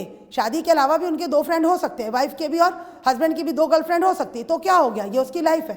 लेकिन हमारी कंट्री में आज भी देखिए, जब हमारी फिजिकल क्वालिटी मानी जाती है तो हम लोग क्या कहते हैं, हम गरीब हों लेकिन हमें अपने कैरेक्टर के साथ, है ना, अपने सेल्फ रिस्पेक्ट के साथ कभी समझौता नहीं करना चाहिए। हम ऐसा बोलते हैं। मतलब हमारे यहाँ एक बार ऐसी कहावतें बोली जाती है कि भले हमारे बच्चे भूखों मर जाए, हम भूखों मर जाए, लेकिन हमें गलत काम कभी नहीं करना है। हम लोग को हमेशा ये सिखाया जाता है, हमेशा हमें ईमानदारी से काम कर रहा है। लेकिन अब ये जो एथिकल वैल्यूज़ है ना बेटा, ये हमारी सोसाइटी से भी जा रहे हैं। अब इसमें कोई बुराई नहीं समझी जाती हमारे यहाँ पर भी। अब क्या माना जाता है, हाँ ठीक है ना, आप किसी भी उस पर लेवल पर जा सकते हो, बशर्ते आपके हाथ में पैसा आना चाहिए, और कहीं से भी आना चाहिए पैसा, नो मैटर कि आप पैसा कैसे कमा रहे हो। तो दैट इज़ कॉल्ड फिजिकल, सिर्फ फिजिकल क्वालिटी। लेकिन अब उसी के बेसिस पर जब सब जगह बात हो रही है तो हमको भी उसी बेसिस पर बात करनी पड़ेगी। और उसके बेसिस पर जो इंडिया का रैंक है वो अभी भी पीछे। क्यों पीछे? क्योंकि अभी हमारे कई ऐसे स्टेट हैं जो फिजिकल क्वालिटी को इतना तवज्जो नहीं देते हैं, मतलब इतनी इंपॉर्टेंस नहीं देते, जैसे कि बिहार। जैसे कि बिहार, मैं आपको ओरिजिनली बता रही हूँ, अकेला मैं नाम लेना पसंद करूंगी, जैसे कि बिहार, यस ऑफ कोर्स। तो बिहार के अंदर आज भी आदमी स्लीपर पहनकर बैठा है, आज भी एक ही शर्ट में, मतलब मैं बिहार जाती थी पढ़ाने के लिए, पटना जाती थी, 4-4 5-5 महीने रुकती थी। तो मैं गर्मियों में जब गई तो बच्चे बैठे हैं क्लास के अंदर, अब बच्चे आ रहे हैं, एक क्लास में 200-250 बच्चे हैं, पहले तो 10 मिनट तक बच्चे आ रहे हैं। अब जब बच्चे आ रहे हैं, दरवाज़ा बंद हुआ, एसी चला है या चल ही रहा है, तो इतनी स्मेल आती थी पसीने की, इतनी स्मेल। मैं कहती थी कमक्तो तुम लोग क्या करते हो एकदम। तो वो खुल कर कहते थे मैडम जी यही शर्ट है, यही बूशर्ट बोलते थे उसे, शर्ट को, यही हाँ यही बूशर्ट है हमारे पास। और अब क्या बताएं, नहीं टाइम मिला कल मैडम हमको, हम नहीं ना धो पाए, तो ना वही पहन के आ गए। तो ये टोन बोलते हैं बच्चे, तो वही पहनकर आ जाते थे बच्चे। ठीक है ना, आप बोल रही हैं तो आज जाकर धो लेंगे, इस तरीके का बच्चों का स्वभाव। ठीक है, आप यकीन नहीं करोगे, हम तो बढ़िया सब लोग शूज़ वूज़ पहन कर आते हैं, गर्मी सर्दी की कोई बात नहीं है। पटना का बच्चा आज भी, जिसे हम टॉयलेट स्लीपर कहते हैं अपने घर के अंदर, वो टॉयलेट स्लीपर पहन कर आता है। और उसमें भी मैं आपको रियलिटी बता रही हूँ, एक बच्चे की नहीं है कि मैं एक किसी गरीब बच्चे की बात कर रही हूँ, ऑल जितने बच्चे आ रहे हैं। और अधिकतर जो चप्पल है उनकी, वो 2-3 जगह से स्टिच की हुई है। मोबाइल फ़ोन, मैं 2017 की बात बता रही हूँ, ऐसा नहीं कि 2001-2 की बात बता रही हूँ, सबके हाथों में मोबाइल था, लेकिन वो बच्चे कीपैड वाला इस्तेमाल करते थे। फिर क्या कहते थे, इसमें भी ना सिर्फ इनकमिंग कॉल है, आउटगोइंग नहीं है ना। हाँ, अम्मा बोली है जब हमको ज़रूरत होगी हम कर लेंगे, तो तुमको क्या ज़रूरत है इसमें पैसे का, बताइए। इतने सिंपल बच्चे, लेकिन जब उनका ज्ञान सुनिए, मैं मजाक नहीं कर रही हूँ, उस बच्चे को बोल दीजिए कल ये टॉपिक रेडी करना है, रेडी, वो उसके साथ उसकी बाल की खाल की भी खाल निकाल कर आ जाएगा क्लास के अंदर, आप ये समझ लो। अचानक से टेस्ट बोल दो, वो बच्चा सब चीज़ों के लिए रेडी बैठा है, कमर तोड़ पढ़ाई करता है वो, बिल्कुल आज भी, और ज़बरदस्त इंटेलेक्चुअल स्टूडेंट, ज़बरदस्त। तो आप क्या बोलोगे उस चीज़ का बेटा। हाँ, हम मॉल गए तो मॉल में देखा लोग, तो हमें लगा हम मॉल जा रहे हैं पटना में, यार वो प्रकाश झा का मॉल है ना वहाँ पटना में, चलो देख कर आते। हम तो बढ़िया टिप टॉप वही अपनी दिल्ली जैसी और फिर लोग तो वहाँ पर ऐसे ही आए हुए हैं, ऐसे लग रहा है अरे हम इतने सज धज के बन ठन के आ गए। हमें बड़ा ऑकवर्ड फील हो रहा है कि हम मतलब इतना बन ठन के क्यों आ गए यहाँ मॉल के अंदर। लोग तो सिंपल, बच्चे बोले यहाँ पर यही है, अगर आप ज़्यादा बन ठन कर निकलोगे तो अपहरण हो जाएगा, आपने ज़्यादा अपना पैसा शो कर दिया तो अपहरण हो जाएगा, बच्चा उड़ जाएगा, बेटी उड़ जाएगी, अपहरण हो जाएगा, फिर फिरौती मांगेंगे, पैसा मांगेंगे। तो यहाँ पर आदमी एकदम सिंपल लिविंग में रहता है। तो आप देखिए, तो बिहार के अंदर अगर आप जाएंगे तो आदमी लखपति है, लेकिन जो उसका लिविंग स्टैंडर्ड है ना वो बहुत सिंपल है। अब एक बात बताइए, भारत में जब PQLI को अगर हम लोग मेज़र करेंगे तो बिहार का PQLI बहुत नीचे जाएगा ही जाएगा। पैसा तो है लेकिन रिसोर्सेज नहीं है, घर में अच्छा सोफ़ा सेट नहीं है, डाइनिंग टेबल की नीड नहीं है, बढ़िया LED TV नहीं है, उन्हें नीड ही नहीं इन चीज़ों की। वही एक स्कूटर है, उसी पे फादर चल रहे हैं, सालों हो गए, उन्हें कार की ज़रूरत नहीं लगती। तो अभी भी आप बिहार चले जाइए तो बिल्कुल सिंपल आपको लोगों का जो रहन सहन है वो वहाँ पर दिखाई देगा। अब वही मैंने कंपेयर आपको क्या किया था, आप पंजाब चले जाइए और हरियाणा चले जाइए, है ना। और अगर हम सिर्फ फिजिकल क्वालिटी की बात कर रहे हैं तो उसमें भी पंजाब और चंडीगढ़ हरियाणा को पीछे छोड़ देते हैं, उसमें भी छोड़ देते हैं। मतलब पैसे में नहीं बोल रही हूँ, सिर्फ फिजिकल क्वालिटी में, घर में साजो सामान में। तो आदमी कर्ज लेकर भी बढ़िया सोफ़ा सेट रखेगा, लेकिन पंजाब और चंडीगढ़ चले जाइए, कर्ज लेकर भी घर में 70,000 का सोफ़ा पड़ा होगा, 50,000 का बेड पड़ा होगा। अब बताइए आप क्या बोलोगे इस चीज़ को। कर्ज है, कर्ज में डूबा हुआ है, लेकिन खाना उसको तीनों टाइम मक्खन है, तीनों टाइम लस्सी पीनी है उसको बड़ा ग्लास, क्या बोलोगे। लेकिन हम लोगों को क्या लगता है, नहीं, हम ना खाएं, कम खाएं, नमक रोटी खाएं, लेकिन कर्ज ना लें, फिर वही बात है। तो ये है वही कि जैसे जैसे एथिकल वैल्यूज़ अलग अलग स्टेट के हैं ना बेटा, वैसा वैसा आपको वहाँ का जो physical quality of life index है वो वैसा वैसा आपको दिखाई देगा, जहाँ के जैसे जैसे वैल्यूज़ है। तो जहाँ के जैसे वैल्यूज़ है, यूपी बिहार सिंपल है तो सिंपल में आते हैं। वहीं पर यदि आप पंजाब हरियाणा चंडीगढ़ जाते हैं, गोवा जाते हैं, हिमाचल प्रदेश जाते हैं, तो आपको लोगों का लिविंग स्टैंडर्ड बहुत ज़बरदस्त दिखाई देता है, क्योंकि लोगों को है कि हमें किसी भी तरीके से रिसोर्सेज को यूज़ करना है, किसी भी तरीके से, चाहे वो कर्ज से हो चाहे जैसा भी हो। अभी भी देखिए यूपी बिहार में बोलते हैं कि अगर टीवी उठाना है, फ्रिज उठाना है और अगर मतलब लोन लेना है तो क्या कहते हैं, हमें नहीं चाहिए चीज़, हम तो कैश में देकर लेंगे। अगर 50,000 होगा तो सामान लेंगे, नहीं तो नहीं लेंगे। पर एक जनरल बात है कि अभी हम दिल्ली में ही रह रहे हैं तो हमारे कोई बड़ी चीज़ है क्या, एक स्कूटी उठानी है 10,000 दो, 15,000 दो, महीने की 3,000 की किश्त। लेकिन आज भी यूपी बिहार में इसको बहुत बुरा मानते हैं, बोलते नहीं कैश में जाएंगे, 90,000 रुपये एक साथ देंगे, स्कूटी उठाकर घर लाएंगे।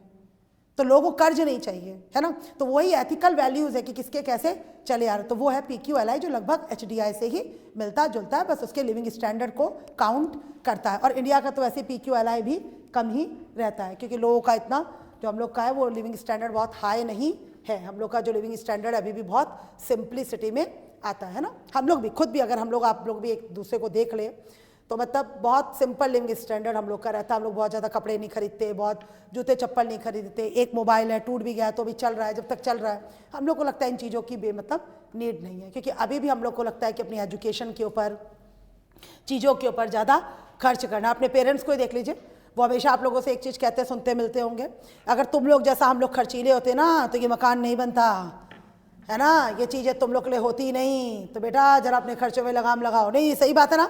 हमेशा पेरेंट्स, मम्मी भी यही कहती, मैं भी अगर तुम लोग इधर शौक रखती ना, है ना, तो ये मकान जो तुम लोग के लिए ये सब जो होता नहीं, तो ये ताना आप लोग को हमेशा सुनने को मिलता है। और जो सही है कि हमारे पेरेंट्स ने अपनी फिजिकल क्वालिटी के ऊपर कभी ध्यान नहीं दिया। मम्मी बिल्कुल सिंपल रही, पापा बिल्कुल सिंपल रहे, खुद स्कूटर पे चले, तब आज आप गाड़ी में घूम रहे हो, तो ये बात बिल्कुल सही है ना। वो आज भी एसी में नहीं सोते हैं, आज भी आपकी मदर फादर कहते होंगे हमें एसी नहीं चाहिए, तुम लोग सो लो, तो उनकी आज भी वही सिंपल लिविंग स्टैंडर्ड है। हम तो सो लेंगे आराम से, खिड़की खोलो, बढ़िया हवा आएगी और हम सो जाएंगे। तो वो यही चीज़ है ना कि हमारे इंडिया का जो एथिकल वैल्यूज़ है वो कुछ इसी तरीके का रहा है। हम तो गोबर लीप कर, है ना, मिट्टी के ऊपर सोने वाले लोग थे, है ना, तो है ना, हमारा तो वही था ना, मटके का पानी पीने वाले लोग थे हम लोग तो वो थे। और लगभग महीने में 20 दिन हम धनिया की चटनी के साथ रोटी खाने वाले लोग थे। मिर्ची डाली, वो डाला, धनिया डाला, नमक डाला, हो गया, एकदम सिंपल लिविंग। अब तो हम लोग मतलब बहुत उसमें आ गए हैं ग्लोबलाइजेशन के बाद, पर हम लोग बहुत सिंपल लिविंग के लोग थे। और ना कोई मच्छर काटता था हमें, और ना किसी को मलेरिया और डेंगू होता था। गाँव में अभी भी देख लो, कोई मलेरिया से नहीं मरता, कोई डेंगू से नहीं मरता, ये सब शहर में रहने वाले लोग मरते हैं जो एसी में सो रहे हैं। वो आज भी खुले पेड़ में सो रहे हैं, कहीं कोई दिक्कत नहीं यार, मच्छर भी हैं, सब है, कुछ नहीं है। पर ये सारी चीज़ अब क्या है, शहरों में, है ना। और गांव का अगर हमारा फिजिकल क्वालिटी देख लेंगे तो वो तो ज़ीरो आ जाएगा, लेकिन एक्चुअली उनका जो क्वालिटी ऑफ लाइफ इंडेक्स वो बहुत अच्छा है, क्योंकि बहुत प्योर चीज़ें खाते हैं, ऑर्गेनिक चीज़ें खाते हैं, अच्छा है। लेकिन बस वही है कि टीवी नहीं है, महंगा पलंग नहीं है, बहुत महंगे कपड़े नहीं है, सिंपल कपड़े हैं बदन के ऊपर, लेकिन फिर भी है ना। तो दैट इज़ द वो। ठीक, चलो अब फिर क्या, नेशनल इनकम कल ही शुरू करेंगे हम लोग टॉपिक, अब आज तो अभी शुरू होगा नहीं, है ना। लेकिन अभी सारे डाउट क्लियर है बच्चों, अभी सारे डाउट क्लियर है, पक्का है ना। हाँ, अच्छी बात है कि आप लोगों ने पहले डाउट क्लियर किए। पूछो बेटा। तरल परिसंपत्ति होती है लिक्विडिटी, ठीक है, जिसको हम तरलता में कन्वर्ट, मतलब लिक्विड फॉर्म में कन्वर्ट कर सकते हैं। जैसे कि मैं बताती हूँ आपको, सोना हमारे लिए क्या है बेटा, तरल परिसंपत्ति है। क्यों? क्योंकि आप उसे फास्ट मोड में, है ना, जैसे मान लो मैंने रिंग पहनी है, मैंने अभी कहीं भी दी, मतलब किसी सुनार के पास अभी इमीडिएट, तो तुरंत मुझे पैसा मिल जाएगा, तुरंत जो भी 1000, 2000, 5000, 10,000 तुरंत मिल जाएगा, है ना। तो उसे हम कहते हैं तरल परिसंपत्ति। लेकिन जैसे कि मकान है, मान लीजिए बिल्डिंग है, हमारा घर है, ये तरल नहीं है, इमीडिएट नहीं मिलेगा बेटा, इससे मिलेगा, डेफिनेटली मिलेगा, लेकिन एक टाइम पीरियड के बाद आपको 20 दिन, 25 दिन, 2 महीना, 6 महीना भी लग सकता है ना। लेकिन जो गोल्ड है, हमारे घर की गाड़ी है, जैसे गाड़ी है, गाड़ी हम बेचना चाहेंगे तो गाड़ी भी बिक जाएगी, एक दिन के अंदर हम थोड़ा पैसों में एडजस्ट कर लें, और घर में 10 लाख की गाड़ी है तो 5-6 लाख में तो खड़ी खड़ी कोई भी ठीक ठाक हालत में तो ले लेगा उसे, 4-5 लाख में। तो लिक्विडिटी मतलब तरल परिसंपत्ति, लिक्विड असेट मतलब जिसे हम तुरंत बेटा कैश में कन्वर्ट कर सकते हैं, ठीक है ना, that is called liquid asset. Okay, ठीक है बेटा, ठीक, देख लेना, अभी भी कोई डाउट हो तो तुम लोग कभी भी पूछ सकते हो। लेकिन कल हम नेशनल इनकम टॉपिक जरूर स्टार्ट करेंगे। आज मैं 10 मिनट लेट थी, मैं नहीं थी, मैं बिल्कुल टाइम पर थी, लेकिन जो मेट्रो आ रही थी वो कश्मीरी गेट पे ही टर्मिनेट हो गई, मतलब जो समयपुर बादली आना था उसको वहीं से टर्मिनेट करके भेजा गया खाली करा के, तो दूसरी मेट्रो आने में फिर उसने 10 मिनट लिया, अदरवाइज मैं तो बिल्कुल टाइम पर ही रहती हूँ, है ना। ठीक है बच्चों, ठीक, ओके।